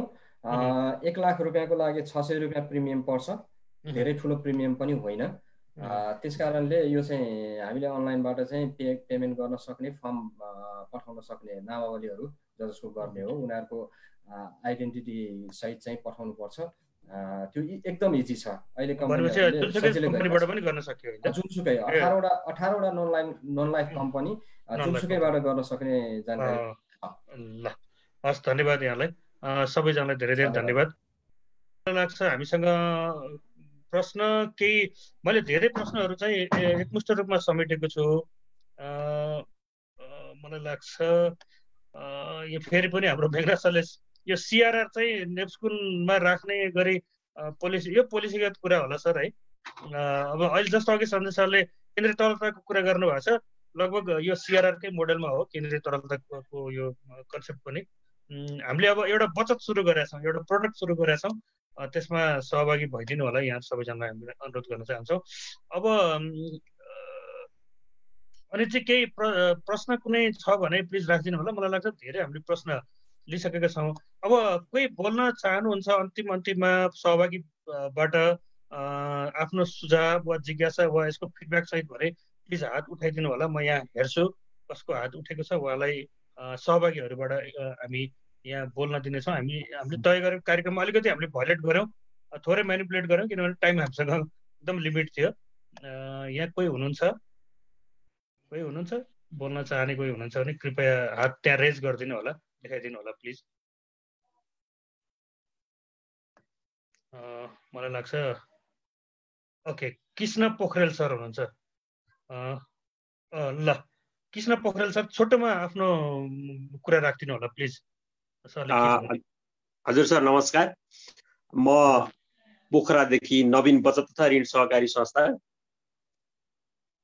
स्पेसल्ली यो हामीले समग्र खर्चलाई कम गर्न कसरी सकिन्छ, अहिले 1/3 कर्मचारीले मात्रै यो कार्यक्रम चलाउने अथवा चाहिँ यो चाहिँ कार्यालय खोल्ने भन्ने कुरा छ। पछिको दिनमा समग्र हामीले खर्च कम गर्न सक्यौँ। अघि बचतका कुरा, बचतको ब्याजका कुरा पनि आए। बचतका ब्याजको दरलाई कम गर्ने, समग्र अपरेसन कस्टहरू, ब्याज खर्चहरूलाई पनि कम गर्ने र अगाडि बढाउने भन्ने कुरा थियो। मैले सरहरूको धेरै कुरा सुने। समग्र यो कार्यालय व्यवस्थापनदेखि खर्च कसरी कम गर्न सकिन्छ, कार्यालयका सम्पत्तिका कुराहरू होलान्, ती कुराहरूलाई कसरी कम गर्न भन्ने कुरा चाहिँ मैले यहाँ राखेँ सर। धन्यवाद। हस्, ल धन्यवाद। यसको उत्तर म एकछिनमा लिनेछु। मलाई लाग्छ सञ्जय सरले नै यसको उत्तर दिँदाखेरि अलिकति रिलेटेड होला जस्तो लाग्यो। म अब एउटा प्रश्न लिइहाल्छु, त्यसपछि उज्जवल खनाल सर हुनुहुन्छ। छोटोमा प्रश्न राखिदिनु होला। उज्जवल खनाल सरलाई मैले अनम्युट गरिदिएँ। हस्, धन्यवाद सर। म यहाँ बुटोलदेखि हो, तपोभूमि सहकोषबाट। हजुर, मेरो जिज्ञासा के हो भने अब यो सदस्यहरूले जुन बचत गरिरहनु भएको छ दुःखको बेला चाहिन्छ भरेन नै हो कि हामीले कुनै निश्चित पर्सेन्ट बचतको कुनै निश्चित पर्सेन्ट बचत फिर्ता गरिदिँदा यो दुःखको बेलामा सैद्धान्तिक रूपमा ठिक हुन्छ कि नै सर भनेर सोध्न लागेको। अलि प्रश्न अलि बुझिएन सर, मैले नबुझाएको कि। हेलो, हजुर हजुर, भन्नु त सर। यो अब बचत सदस्यहरूले बचत गर्छन् दुःखलाई चाहिन्छ भनेर हो होइन? हजुर हजुर।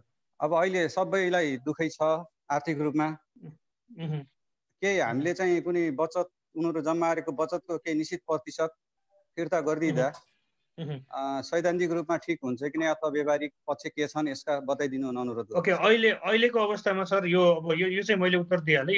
यो अवस्था अहिले जस्तो नर्मल अवस्था होइन र यो अहिले चाहिँ मलाई लाग्छ तपाईँले संस्थाको क्यास फ्लो पनि रेगुलर छैन पहिला जस्तो होइन। न तपाईँलाई कसैले ऋण तिर्न आउँछ न कसैले ब्याज तिर्न आउँछ अहिलेको अवस्थामा।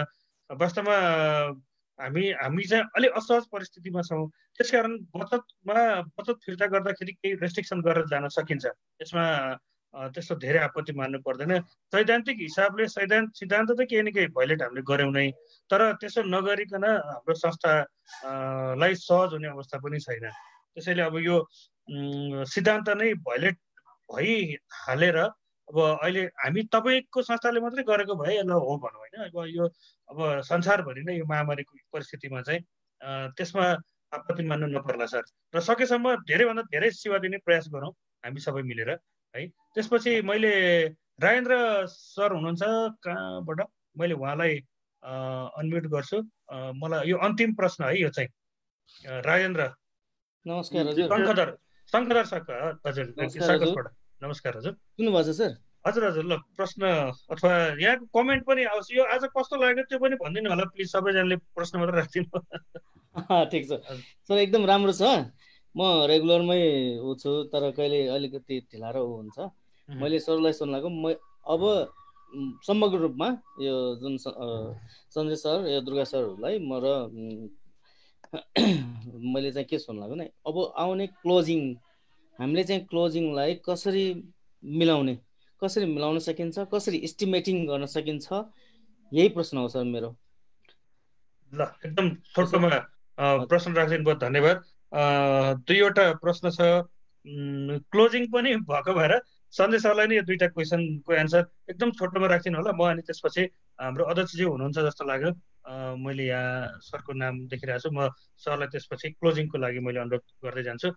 एउटा चाहिँ अहिले खर्च कसरी कम गर्न सकिन्छ, किनभने रेगुलर जुन फिक्स कस्टहरू छ त्यो त लागि नै राख्छ, जस्तै भाडा भयो, तलब भयो होइन, बिजुली बत्ती टेलिफोन आदि इत्यादि जति पनि छ, कतिपय फिक्स कस्टहरू र कतिपय त्यस्ता चाहिँ कस्टहरू चाहिँ लागि नै राख्छ।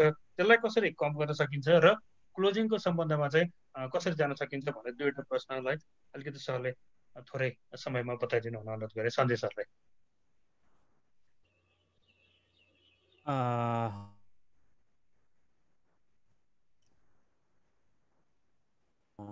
त धेरै राम्रो, तर अब यसको उत्तर चाहिँ कसरी दिने भन्ने अलिकति अलमल चाहिँ मलाई कहाँनिर भयो। जस्तो अघि विवेक सरले सुन्दै हुनुहुन्छ होला, विवेक सरले अघि भन्नुभएको थियो जस्तो अब कर्मचारीहरूलाई त अहिले इन्सेन्टिभ दिने कुरा चाहिँ हामीले एउटा लेभलबाट अब त्यो डिस्कसन गरिरहेछौँ। अब धेरै संस्थाहरूमा अहिले त्यो पाटो पनि छ, तर अब सँगसँगै अर्को पनि मैले त्यहाँ अहिले च्याट बक्समा मैले क्वेसन देखिरहेको थिएँ। अब राज्यले भन्दैमा हुन्छ त भनेर सोध्दै हुनुहुन्थ्यो अब केही सहभागी साथीहरूले। अब यो हाम्रो बिजनेस अर्गनाइजेसन भयो हुनाले खर्च कम गर्ने भन्दा नि अहिले सबभन्दा महत्त्वपूर्ण कुरा सर्भिस कन्टिन्यू गर्ने कुरा हाम्रो एकदमै फोकस हुनु पर्यो। सर्भिस कन्टिन्यू भयो भने यस वर्ष तपाईँ हामी कोही पनि डिभिडेन्ड दिने सदस्यहरूलाई सर्भिस दिन सक्यौँ भने त्यति हुँदैन होला। त्यसकारण अब खर्च कम गरेर प्रफिट बढाउने भन्नुभन्दा पनि अहिले यसमा जुन फाइनान्सियल कस्ट घट्छ भन्ने छ, फाइनान्सियल कस्ट घट्दा त्यसले नाफालाई फरक पार्दैन। हाम्रो स्प्रेड मार्जिन उस्तै उस्तै हुन्छ। बरु स्प्रेड मार्जिन घट्ने सम्भावना छ, किनभने धेरै सदस्यहरूको बिजनेसहरू चाहिँ अहिले क्लोज भएको अवस्था, ब्याज असुली, किस्ता असुली, ती कुराहरू नहुन सक्ने अवस्था। हाम्रो नाफा बढ्ने होइन कि अहिले नाफा कम हुने अवस्था छ। खर्च अहिले कटौतीलाई त्यति धेरै ठुलो महत्त्वको रूपमा नहेरौँ होला गरेर हाम्रो जस्तो इन्धनमा यताउता हुने सामान्य खर्चहरू त हाम्रो कटौती भइरहेकै छ, मोबिलिटी धेरै छैन। फिल्डमा स्टाफहरू जानुपर्ने, त्यसको चाहिँ भत्ताहरू दिनुपर्ने थियो भने त्यो पाटो अटोमेटिकल्ली अहिले कम भएको छ। त्यो पाटोमा चाहिँ हामीले चाहेर या नचाहेर पनि कम भएको छ। त्योभन्दा अरू चाहिँ हामीले अहिले खर्च कटौतीको विषयलाई अहिले त्यति धेरै सोचिहाल्ने बेला भएको छैन कि भन्ने लाग्छ। तर संस्थाको अवस्था हेरौँ सबभन्दा पहिला। आफ्टर पेन्डामिक हाम्रो कन्टिन्यू हुन सक्छ कि सक्दैन भन्ने अवस्था संस्थाहरूले सोच्नुपर्छ। त्यसो गर्दाखेरि अब अहिले धेरै संस्थाहरूको चाहिँ ओभर स्टाफिङ छ। एज ए होल सिनारियोमा हेर्दाखेरि त्यसलाई कसरी म्यानेज गर्ने? अब हाम्रो मर्जरको कुरा होला, तर यी सबै कुराहरू आफ्टर पेन्डामिकको कुरा हो। अहिले यो पेन्डामिककै चरणमा बिचमा चाहिँ हामीले खर्च कटौती भनेर ठ्याक्कै मैले स्पेसिफिकल्ली यही नै गरेर जाउँ भनेर अहिले भन्न सक्ने अवस्था छैन। संस्था पिछेका सिचुएसन फरक छ। कतिपय संस्थाहरूमा चाहिँ अहिले अब रिकभरी त्यति कम भयो भन्ने अवस्थामा छैन, अथवा भने फेरि पनि हुन्छ भन्ने अवस्थामा छ। जस्तो कृषिमा धेरै लगानी भएको संस्थाहरू, त्यस्तो संस्थाहरूलाई, कृषिमा आधारित क्षेत्रमा लगानी गरेका संस्थाहरूलाई त्यति ठुलो असर परेको छैन। उहाँहरूको इन्कम बढ्न पनि सक्छ अहिले खर्च कटौती गर्ने भन्दा। र क्लोजिङको कुरा छ। क्लोजिङको विषयमा अब नेप्सकुनले त्यो निर्देशिकामा एउटा लेभलको कुराहरू चाहिँ राखेको छ, तर विभागले नभनिकन ठ्याक्कै फेरि त्यो भोलि के हुन्छ भन्ने कुरा चाहिँ अर्को क्वेसन चाहिँ हुनसक्छ। हिजो बद्री सरको प्रेजेन्टेसन हेरेको थिएँ मैले, त्यहाँ रेगुलेटरहरूको चाहिँ क्लियर डाइरेक्टिभ्सहरू नआउँदाखेरि चाहिँ अलमल हुन्छ कि भन्ने कुरा चाहिँ उहाँले गर्दै हुनुहुन्थ्यो। त्यो चाहिँ एउटा समस्या हुनसक्छ। तर अहिले क्लोजिङको विषयमा हामीले अहिले सदस्यहरूको सुरक्षालाई अहिले पहिलो प्राथमिकतामा राखौँ। सदस्य सुरक्षित भयो भने तपाईँहरूलाई एउटा सानो यो नीति कथा जस्तो छोटो सुनाउँछु मैले 30 सेकेन्डमा, अनि त्यसपछि यसलाई क्लोज गर्छु। मैले एउटा साथीको एकजनाको घरमा आग लागि भएछ। तपाईँहरूले फेसबुकमा यो धेरै सेयरिङ भएको थियो, हेर्नु पनि भयो होला। अनि मान्छेहरू कोही आगो निभाउन लागे, कोही ल सखाप भयो भन्ने कुरा गर्दै थिए। कुरा गर्दै गर्दा एकजना उसको पुरानो मित्र चाहिँ त्यहाँ आइपुग्नु भएछ र आफ्नो साथीलाई सोध्नु भएछ। अरू सबै आएर चाहिँ के नासियो भनेर सोद्धा रहेछन्। उहाँ आएर सोध्नु भएछ के बच्यो भन्दा म मात्रै बाँकी छु, अरू त सबै चिज सकियो भनेर उहाँले जवाफ दिनुभएछ। त्यो जवाफ दिँदाखेरि अनि त्यो मित्रले भन्नुभएछ, ठिक छ नि, तपाईँ बाँकी हुनुहुन्छ त अब सबै चिज बाँकी छ, सबै चिज बनाउन सकिन्छ, के गयो भन्ने कुरामा चिन्ता नगरौँ, के बाँकी छ भन्ने कुरामा रमाउन सिकौँ भने जस्तै अहिले सदस्यहरू सुरक्षित भए, सदस्यहरू संरक्षित भयो भने अरू सबै कुराहरू म्यानेज गर्न सक्छौँ। क्लोजिङलाई अहिले हामीले जस्तो त्यहाँ एउटा अर्को क्वेसन पनि आएको थियो, क्यास बेसिसमा एकाउन्टिङ गर्ने यसपटक चाहिँ असुल हुँदैन, त्यो एक्रुअल बेसिसमा गर्न सकिन्छ कि सकिँदैन भन्ने थियो। त्यो कानुनी हिसाबले सकिँदैन। त्यो नसकिने विषयमा नलागौँ। कानुनी हिसाबले रेस्ट्रिक्ट भएको विषयलाई अहिले हामीले ओपन गर्नु हुँदैन। त्यो गर्नु भनेको नभएको नाफा देखाउनु हो। नभएको नाफा देखाएर फेरि कर तिर्ने र लाभांश बाँड्ने कुरामा अहिले प्रतिस्पर्धा गरेर जानु हुँदैन। अहिले हामीले त्यो कुराहरू नभएर रियल बेसिसमा जे हुन्छ, सामान्य अहिले लसमै भएछ भने नि यसपटक संस्था हाम्रो स्रोतहरू सुरक्षित छ भने, भोलि सदस्यको व्यवसायहरू सुरक्षित छ, सदस्यहरू सुरक्षित हुनुहुन्छ भने अहिले उठ्नुपर्ने ब्याज अर्को फिस्कल इयरमा उठ्छ, अर्को फिस्कल इयरमा हाम्रो इन्कम बढी होला, अर्को वर्ष लाभांश संरक्षित पुँजी फिर्ता कोष राम्रो रिटर्न गरौँला। त्यसले सदस्यलाई हामीले धेरै ट्रेनिङ एजुकेसनका काम पनि गर्न सक्छौँ। अरू उहाँहरूलाई लोनमा सब्सिडाइज गर्न सकिएला। अर्को वर्ष हाम्रो इन्कम राम्रो भयो भने हाम्रो इन्स्टिट्युसनल क्यापिटलहरू बढ्छ। त्यो हिसाबले क्लोजिङको विषयमा एकदम रियल बेसिसमा, तर अब अनलाइन सिस्टम नभएका संस्थाहरूलाई गाह्रो हुनसक्छ। फिजिकल्ली कतिपय संस्थाहरू अहिले खोल्ने अवस्थामा हुनुहुन्न। चैतको 11 गतेदेखि बन्दाबन्दी अवस्थामै हुनुहुन्छ। अब असार मसान्तसम्म यस्तै सिचुएसन हुन पनि सक्छ, ती संस्थाहरूको केसमा अलिकति कठिन हुन सक्छ। यद्यपि ती संस्थाहरूमा पनि सुरक्षाका संयन्त्रहरू अपनाएर खातापाताहरूलाई अद्यावधिक गर्दै गरौँ, सुरक्षालाई पहिलो प्राथमिकता राखौँ भन्ने कुरा मैले भन्न चाहेँ। यहाँहरू सबैलाई धन्यवाद। हस्, धन्यवाद। हामीसँग धेरै नै प्रश्नहरू रहेका छन्। हामी क्रमशः फेसबुकको हाम्रो चाहिँ पेजबाट, हाम्रो त्यो प्रोफाइलबाट पनि हामी छुटेका प्रश्नहरूको चाहिँ जवाफ हामी दिँदै जानेछौँ। आजको यस कार्यक्रममा जति पनि प्रश्न राखिदिनु भयो, सहभागी भइदिनु भयो, सबैजनालाई धेरै धेरै धन्यवाद। मैले अब अरू सरहरूको, म्यामहरूको प्रश्न लिन सक्ने अवस्था छैन समयको कारणले गर्दाखेरि। अब अन्तिममा नियमित सदस्य सम्पर्क गरौँ। सदस्यको जति नियमित सम्पर्क भयो त्यति नै हाम्रो बिजनेस कन्टिन्युएसन गर्न सजिलो हुन्छ भन्ने कुरा छ। त्यसै गरी क्यास बेसिसमा हिसाब राखौँ है। यहाँ कतिजना साथीहरूले सोध्नु भएको छ, एकुरल बेसिसमा प्लिज। एक त यो कानुनले पनि दिँदैन, क्यास बेसिसमै राखेर जानुपर्छ हिसाबलाई। त्यसरी क्लोजिङको लागि विभागको के निर्देशन आउँछ कि पर्खाउँ, नभए हाम्रो जुन रेगुलर क्लोजिङको हाम्रो मेकानिजम छ त्यसरी अनुसार जानु पर्ला। र सम्भव छ भने कोरोना इन्सुरेन्स, जो अहिले फ्रन्टलाइनमा बसेर हाम्रो संस्थामा फ्रन्टलाइनमा बसेर काम गरिराख्नु भएको छ, उहाँहरूको लागि पनि कोरोना इन्सुरेन्सको पनि एउटा उपाय गर्न सकिन्छ। अलिकति मनोबल उच्च राख्नको लागि हो भन्ने कुरा म यहाँ राख्छु।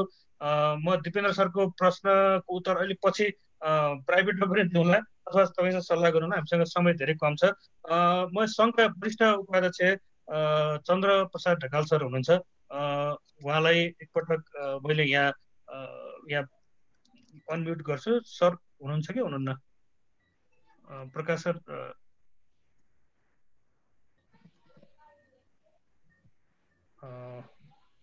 वरिष्ठ उपाध्यक्ष हुनुहुन्छ कि हुनुहुन्न? मलाई अघि देखाएको छुइनँ मैले अघिदेखि। हुनुहुन्न सर? हुनुहुन्न, अघिदेखि देखाएको छुइनँ।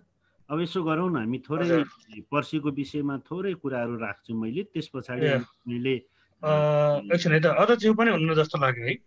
अध्यक्ष आएर जानुभयो जस्तो लाग्यो मलाई। अध्यक्ष पनि हुनुहुन्न, एकछिन है त। अघि नै हुनुहुन्थ्यो त अध्यक्षज्यू। अध्यक्ष पनि हुनुहुँदो रहेछ। ल, यिनै विषयहरू छन् हामीसँग आज। अब मैले अन्तिममा गणेश सरलाई यसको चाहिँ बाँकी अरू इन्फर्मेसनहरू सहित यो मलाई लाग्छ दामोदर सरलाई हामी यो कार्यक्रम सक्नको लागि अनुरोध गरौँ। सरले सेकेन्ड लास्टमा केही बोल्नु छ भने बोलिदिनु होला। प्रकाश सरको केही भए हामी छोटो लिन्छौँ र त्यसपछि दामोदर सरलाई यो क्लोजिङको लागि अनुरोध गरौँ है त। हस्, धन्यवाद बल्लभजी। मैले हुन त अघि नै प्रस्तुतिको क्रममा धेरै कुरा राखिसकेको छु। अब हामी लेन्दी भइसक्यौँ, हामी 50-53 मिनट ढिला भइसकेका छौँ र मैले यहाँहरूसँग अब जो सहभागी हुनुभएको छ उहाँहरू सबैसँग मेरो अनुरोध, यहाँहरूले जुन जिज्ञासाहरू राख्नु भएको छ त्यसलाई हामी क्रमशः हल गर्दै जानेछौँ र यस्ता तालिम केन्द्रले हामीले क्रमैसँग यो तालिम गर्दै जानेछौँ र 9 गतेको विषयमा पनि हामीले यहाँहरूले थाहा पाइसक्नु भयो होला। हामी 9 गते शुक्रबार यो तरलता व्यवस्थापन सम्बन्धी तालिम यसै गरी हामीले यो भर्चुअल ट्रेनिङ अथवा जुमको प्रविधि मार्फत हामीले गर्ने पनि म यहाँहरूलाई जानकारी गराउने छु र यसै गरी यहाँहरूका जुन जिज्ञासाहरू छन् मैले यहाँ देखिरहेको छु कतिपय कुराहरू यहाँहरूले यो साइडमा लेखिरहनु भएको छ, ती सबैलाई सम्बोधन गर्ने समय हामीसँग अहिले छैन। यद्यपि हामी यसलाई कहीँ न कहीँ हामी कुनै न कुनै माध्यमबाट हामीले यहाँहरूका जिज्ञासाहरूलाई समेट्नेछौँ र धेरै कुराहरू त चाहिँ हाम्रो बल्लभजी, हाम्रो के अरे सञ्जयजी र दुर्गाजीबाट पनि आइसकेको छ र यिनै कुराहरू भन्दै यसमा जोडिनुहुने सबैप्रति नेप्सकुन तालिम केन्द्र को प्राचार्यको हैसियतले यहाँहरू सबैलाई हार्दिक आभार व्यक्त गर्छु। हस्त, धन्यवाद। हुन्छ, भीम सरले 1 मिनट दिनु भन्नुभयो। सर प्लिज, मैले अनम्युट गरिदिन्छु सरलाई। धन्यवाद। मैले मात्रै सङ्घलाई थोरै त्यो सुझाव मात्र दिन खोजेको, अहिले छुट्टीको थियो। केन्द्रीय सङ्घको भूमिकामा अलिकति अझै बढाउनुपर्छ भन्ने मलाई लाग्छ। म केही समय सङ्घमा बसेर काम गरेको अनुभवले पनि नियमित अझ यो जुन सम्पर्क गरिरहेका छौँ त्यसलाई अझै बढी व्यापकता गर्ने। हामी जसरी संस्थाहरूले चाहिँ सदस्यसँग नियमित सम्पर्क गर्छौँ त्यसरी सङ्घले पनि सबै संस्थाहरूमा चाहिँ गर्नुपर्छ भन्ने लाग्छ। अर्को भनेको यो अब यो अवस्थामा यो पल्स र ब्रान्डिङको कुराहरूलाई यदि पर्छ भने रिडिजाइन केही समयको लागि केही धाराहरू निलम्बन गर्नुपर्छ भने पनि गरौँ, किनकि संस्था बचाउनु पर्यो पहिला, होइन? संस्था बचाउनु पर्यो। त्यसो भएर त्यस्तो कुराहरूमा अलिकति ध्यान दिने यो लबिङ अझै कडा गर्नुपर्छ भन्ने लाग्छ। यो नीति र कार्यक्रममा अझै कम परेको छ। यो हामीले के चेन्ज गर्न खोज्यो हो त्यो कुरामा अलि बढी चाहिँ लबिङ अझै गर्नुपर्छ सङ्घले भन्ने लाग्छ। र त्यस्तै हो, अब यो असारसम्मको एउटा तत्कालीन र एक वर्षको योजना चाहिँ यो 1 2 3 4 यस्तो गर्नुपर्छ भन्ने खालको फर्मेट वाइज चाहिँ गरिदिनुपर्छ। र तत्काल तरलता फन्ड जुन अहिले केही कुराहरू पहिला पनि आएको थियो, तरलता फन्ड म्यानेज गरियो भने यो सङ्घले अहिलेसम्म गरेको भूमिका सराहनीय छ, अझै भविष्य पनि राम्रो हुन्छ भन्ने मलाई लाग्छ। धन्यवाद। हस्, धन्यवाद भीम सर लगायत सम्पूर्ण हाम्रो संस्थाबाट यहाँ आउनुहुने प्रमुख कार्यकारी अधिकृतज्यूहरूमा एकदम महत्त्वपूर्ण विचारहरू राखिदिनु भएको छ। वास्तवमा ग्राउन्ड रियालिटी के हो भन्ने कुरा सरहरूले जो सदस्यसँग प्रत्यक्ष सम्पर्कमा रहेर कामहरू गरिराख्नु भएको छ, वास्तवमा त्यहाँ थाहा हुन्छ। हामीले जतिसुकै व्यवस्थापनको, जतिसुकै पोलिसीको, टेक्नोलोजीको कुरा गरे पनि त्यहाँनिर सदस्यसँगै भिजेर काम नगरिकन हामीले वास्तवमा रियल पोलिसी, रियल स्ट्राटेजी हामी बनाउन सक्दैनौँ। सबैजनालाई धेरै धेरै धन्यवाद। केही छुटपुट भएको भए हामी क्षमा चाहन्छौँ। प्रकाश सर हुनुहुन्छ भने अन्तिममा थोरै केही राखेर दामोदर सरलाई यो क्लोजिङको लागि मैले अनुरोध गर्छु। प्रकाश सर, यहाँको केही भनाइ छ? धन्यवाद बल्लभ सर। लगभग कुरा त सबै कन्क्लुड भएकै छ। अहिले भर्खरै भीम सरले भन्नुभएको कुरालाई पनि विशेष म जोड दिन चाहन्छु। पक्कै पनि नेप्सकुन छाता संस्था भएको हिसाबले पनि आफ्नो सम्पूर्ण साकोसहरूलाई के कस्तो छ, दुःख पीर मार्का बुझ्ने कुराहरू स्वाभाविक हो। अघि दुर्गा सरले पनि भन्नुभएको छ, सदस्य सेवामा हामीले सदस्य के अवस्थामा हुनुहुन्छ, उहाँहरू कस्तो अवस्था छ, अब भविष्यमा उहाँहरूलाई के कस्तो समस्या पर्न सक्छ, यसको बारेमा हामीले जानकारी लिनु अति आवश्यक नै छ। त्यसको लागि हामीले अनलाइन फर्महरू पनि क्रिएट गरेको छौँ केही लिक्विडिटी म्यानेजमेन्टको सन्दर्भमा। त्यो पनि भरिदिनको लागि पनि म सम्पूर्ण साकोसहरूलाई पनि अनुरोध गर्न चाहन्छु। र अहिलेको ट्रेन्ड हेर्दाखेरि हामीले जति पनि हामीलाई भरेर दिनुभएको छ त्यसलाई हामी कोप गर्न सक्छौँ भन्ने नै लाग्छ यो केन्द्रीय सङ्घको हिसाबले। र त्यस्तै गरी अर्को सम्पर्क नियमितता गर्ने कुराहरूमा पनि धेरै कुराहरू आएको छ। अब यो सम्बन्धीमा के कस्ता खालका कार्यक्रमहरू राख्दा उपयुक्त होलान्, यो पनि हामीलाई म्यासेजमा लेखिदिनु भयो भने हामीले नियमित रूपमा यो खालको कार्यक्रमहरू तय गरेर सम्पर्कमा रहने कोसिस पनि गर्छौँ। त्यस्तै गरेर अर्को चाहिँ भन्नुभएको छ अघि भीम सरले, पक्कै पनि यो पेन्डामिकको अवस्थामा मैले पनि केही बाहिरको अध्ययनहरू गरेको र साथीहरूसँग बुझ्दाखेरि यो नेसनल स्ट्यान्डर्डहरू पनि चेन्ज भएको अवस्थामा यो प्रोग्रेसनको, यो एक्सिसको र यो पल्सको यो मोडलहरूमा पनि केही संरचनागत रूपमा केही परिवर्तन सायद गर्नुपर्छ। मलाई पनि त्यही लाग्छ, किनभने यो सहज परिस्थिति यथावत अवस्था होइन, यो अलिक विशेष परिस्थितिले गर्दाखेरि त्यसमा भएका इन्डिकेटरहरू अहिलेको अवस्थामा नमिल्न सक्छ। यसलाई पनि पक्कै पनि अहिले एक्सिसको कुरा गर्दाखेरि के हाम्रो रञ्जितजीले पनि एउटा कार्यक्रम राखिराख्नु भएको छ, त्यसमा पनि सायद कुरा हुन्छ होला। त्यसमा हामीले केही परिमार्जन पनि गर्नु आवश्यक छ र हाम्रो नियमन गर्ने निकायहरूसँग पनि एडभोकेसी लबीको कुराहरूमा पनि अलिक कम भएको हो कि भन्ने महसुस पनि भएको छ। र हामी विभागसँग पनि निरन्तर समन्वयमा छौँ र हामी मन्त्रालयसँग पनि समन्वयमा पनि छौँ। अहिले महासचिवज्यूले पनि केही कुरा गर्नुहुन्छ, हामी रेगुलर रूपमा पनि छौँ। तर अब नियमन निकायले पनि यो विषयमा अलिकति चासोहरू दिनुपर्ने पनि हुन्छ, किनभने अब क्लोजिङको बेला छ। क्लोजिङ कसरी गर्ने, त्यसको लागि मार्गनिर्देशनहरू के हो भन्ने कुरामा पनि हाम्रो तर्फबाट हामीले आवश्यक पहल गर्छौँ। र यो अवस्थामा सबैभन्दा महत्त्वपूर्ण यो फन्डामेन्टल कुरा भनेको इन्फर्मेसन रहेछ। यो सूचना जति सक्दो आफ्नो सदस्यहरूलाई र आफ्नो सरकार निकायहरूलाई हामीले पुर्याउन सक्यो त्यति हामी सुरक्षित रहने कुरा आजको यो छलफलबाट र यो प्रिन्सिपलले हेर्दा पनि सूचनाको एकदम महत्त्वपूर्ण कुरा छ। र यो सूचित रहौँ र सुरक्षित रहौँ र यो बेलामा हामीले प्रतिस्पर्धा गरेर नाफामुखी बन्ने भन्दा पनि आफ्नो सदस्यको हित सुरक्षाको लागि अगाडि बढ्ने समय भएकोले सम्पूर्ण साकोसहरूलाई भविष्य मुख्य रूपमा चाहिँ यो सदस्य सुरक्षामा केन्द्रित रहेर आफ्नो व्यवसाय सञ्चालन गर्नको लागि र यो समयमै हामीले बनाएको जुन व्यावसायिक योजनाहरू छ, यो व्यावसायिक योजना अघि दामोदर सरले पनि भन्नुभएको छ, किनभने अहिलेको स्ट्राटेजी भनेको पहिला हामीले यति टार्गेट राखेर यति प्रगति गर्ने टार्गेट राख्थ्यौँ भने अहिले चाहिँ हामीले कसरी रिटेन गर्ने अथवा कसरी यथावत स्थितिमा रहने र कसरी बस्ने भन्ने स्ट्राटेजी पनि परिवर्तन गर्नुपर्ने हुन्छ। र यसलाई छोटकरीमा भन्दाखेरि हामीले तय गरेको प्लानलाई पनि अब क्लोजिङै भए तापनि रिभ्यू गरेर अहिलेको टार्गेटहरू के कति छ त्यसलाई सेट गर्ने कुराहरू गर्नुपर्छ। यो हामी नेप्सुनले पनि गरिराखेकै पनि छौँ। र अन्तिममा चाहिँ सम्पूर्ण सहभागी सिओ साहबहरू हुनुहुन्छ, सहकारी कर्मीहरू हुनुहुन्छ, उहाँहरूलाई आफ्नो सुझाव प्रतिक्रिया र यो जुन लाइभमा पनि प्रत्यक्ष रूपमा हामीलाई फिडब्याकहरू दिइराख्नु भएको छ च्याट बक्समा, यो मेसेन्जरमा, यसको लागि धेरै धेरै धन्यवाद पनि दिन चाहन्छु। र विशेष गरी तालिम केन्द्र नेप्सुनको तालिम केन्द्रले जुन यो सहजीकरण गर्नुभयो यसको लागि पनि, र हाम्रो प्राविधिक कन्ट्रोलमा बसेर हाम्रो सौभाग्यजी अन्यजीहरूले पनि हामीलाई जोडिराख्नु भएको छ, उहाँहरूलाई पनि धेरै धन्यवाद पनि दिन चाहन्छु। र सम्पूर्ण विभागीय प्रमुखज्यूहरू हुनुहुन्छ, हाम्रो पदाधिकारी हुनुहुन्छ, सञ्चालकज्यूहरू हुनुहुन्छ, उहाँहरूलाई पनि व्यवस्थापनको तर्फबाट हार्दिक धन्यवाद दिँदै पुनः यस्तो कार्यक्रमहरू लिएर जोडिने बाचा गर्दै अहिलेको लागि सबैलाई धन्यवाद दिँदै बिदा हुन्छु। हस्, धन्यवाद सरलाई। एकदम धेरै सबै यहाँ सरले अहिले सम्झाउनु भयो। हाम्रो नेप्सुनको वेबसाइटमा यो हामीले लिक्विडिटीसँग सम्बन्धित एउटा सर्वे गरिराखेको छौँ। कृपया त्यहाँ नेप्सुनको वेबसाइटमा गएर त्यो फर्म छ, एउटा फर्म अनलाइन फर्म छ, सजिलो सिम्पल, 5 देखि 7-8 मिनटभित्र त्यो फर्म भरिसकिन्छ, त्यो भरिदिनु होला। यहाँहरूलाई त्यो अनुरोध। र मैले अन्तिममा दामोदर सरलाई आफ्नो केही भनाइहरू, महत्त्वपूर्ण विचारहरू राखेँ। यो आजको सेसनलाई यहाँ अन्त्य गरिदिनु होला मैले अनुरोध गर्दछु। दामोदर सर।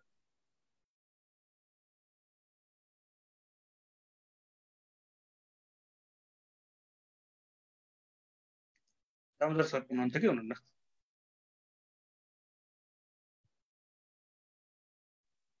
म्युट छ बल्लभजी। हजुर सर, हजुर सर, हामी अब अन्तिममा आयौँ।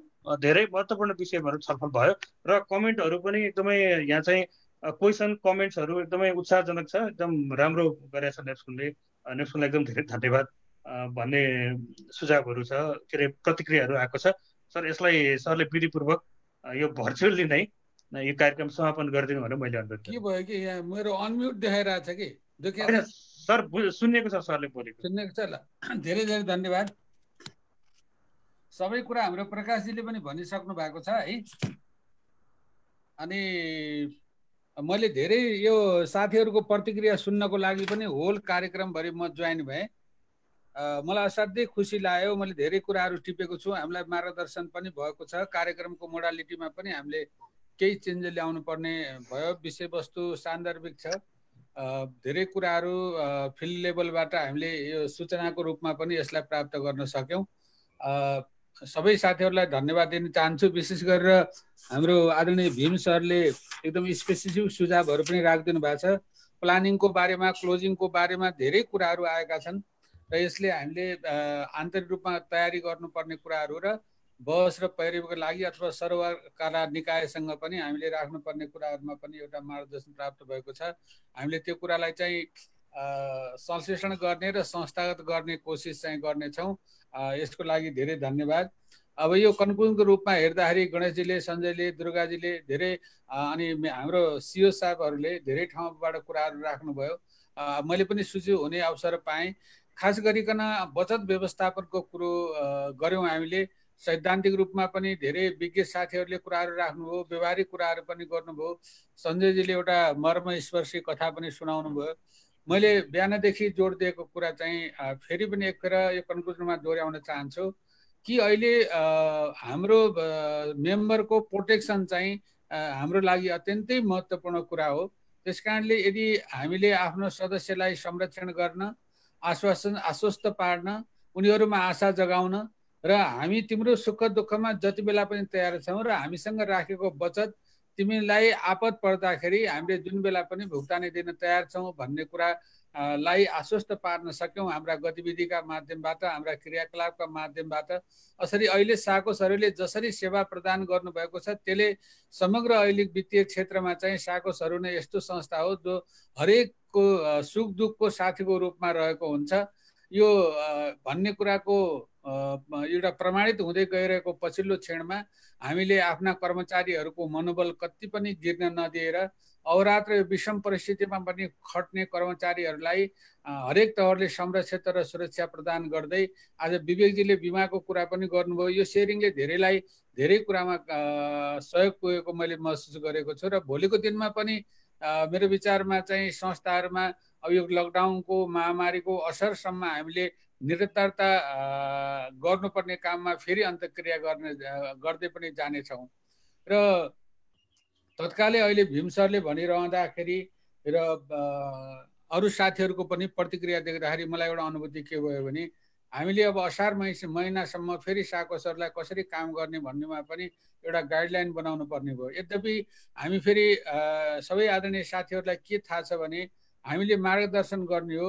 अब सहकारीहरू आफैमा पनि स्वायत्त निकाय भएको र कतिपय कुराहरू नियमनकारी निकायले बोल्नुपर्ने भएको हुनाले नेप्सुनले सम्भाव्य वे फरवर्डका कुराहरूलाई मात्रै सहजीकरणको रूपमा अगाडि राख्न सक्छ। विधि र सिद्धान्तले चाहिँ प्रतिपादित भएका सार्वभौमिक कुराहरूलाई हामीले आधार मानेर अगाडि बढ्ने हो। क्रेडिट युनियन सञ्चालनका आफ्नै प्रिन्सिपलहरू छन्, हाम्रो सहकारी ऐन नियम नियमावली र अहिले वर्तमान परिस्थितिमा यो महामारीको उसमा राज्यले लिएको नीतिहरूको बिचमा सामञ्जस्य गर्दै हामी अगाडि बढ्ने हो। त्यसकारणले आज प्राप्त भएका सबै सुझावहरू प्रतिक्रियाहरू जति हामीले सम्बोधन गर्न सक्यौँ, नभएका कुराहरू पनि हाम्रो प्राविधिक साथीहरूले टिपोट गर्नुभएको छ। तालिम केन्द्र, हाम्रो डिप्युटी सिओ साहब, विभागीय प्रमुख साथीहरू यी सबै कुराहरूलाई टिपोट गरेर यसलाई हामीले साकोस खबर मार्फत, तालिम केन्द्र मार्फत, अरू कुनै परिपत्रहरू मार्फत चाहिँ सबैलाई सम्बोधन गर्नको लागि पनि हामी प्रतिबद्धता व्यक्त गर्न चाहन्छौँ। तालिम केन्द्रले यो तालिम आयोजना गर्यो, अलिकति ड्युरेसन लामो भयो तर अन्तर्क्रियात्मक भएको हुनाले पनि यस्तो भएको होला। आएका पृष्ठपोषणलाई हामीले समायोजन गर्नेछौँ। प्राविधिक साथीहरू, डिप्युटी सिओ साहब, विभागीय प्रमुखहरू, तालिमका प्राचार्य, तालिम केन्द्रका सबै साथीहरूलाई हार्दिक धन्यवाद दिन चाहन्छु। अध्यक्षज्यू, वरिष्ठ उपाध्यक्ष पनि जोडिनु भएको थियो। म आज वास्तवमा सिक्नको लागि र यो प्रतिक्रिया के आउँछ, म तालिम नेप्सनको तालिम तथा शिक्षा उपसमितिको संयोजक पनि भएको कारणले गर्दाखेरि यहाँको विज्ञ कार्यक्षेत्रमा काम गर्ने हाम्रा सिओ व्यवस्थापक साथीहरूको सुझाव र प्रतिक्रिया ग्रहण गरेर भोलिको दिनमा अगाडि बढ्ने योजना बनाउनलाई पनि म पुरै कार्यक्रमबाट जोड्ने। यहाँहरूले महत्त्वपूर्ण सहभागिता जनाइदिनु भयो, उत्साह थप्नुभयो र यहाँ आएका प्रतिक्रिया सुझावहरूले देख्दाखेरि हामीले जे गऱ्यौँ त्यो असाध्यै राम्रो गऱ्यौँ भन्ने लागेको छ। यद्यपि यसमा सुधार गर्नुपर्ने र थप परिमार्जन गर्दै जानुपर्ने कुराहरूलाई हामीले यहाँहरूको सुझावलाई अगाडि लिएर जानेछौँ। यही कुराहरू राख्दै यो कार्यक्रममा सहभागी हुने मेची काली उत्तर दक्षिण सबै क्षेत्रबाट सहभागी जनाउनुहुने सम्पूर्ण सहभागी साथीहरूलाई हार्दिक धन्यवाद दिन चाहन्छु, आभार व्यक्त गर्न चाहन्छु। र हाम्रो उच्च व्यवस्थापनका सबै साथीहरू, तालिम केन्द्रका सबै साथीहरू, प्राविधिक मित्रहरू जसले यसलाई सफलतापूर्वक समायोजन गर्नुभयो, सबैलाई हार्दिक धन्यवाद दिँदै यो कार्यक्रम विधिवत रूपमा समापन भएको जानकारी गराउन चाहन्छु। धन्यवाद, नमस्कार। नमस्कार, धन्यवाद सबैजनालाई।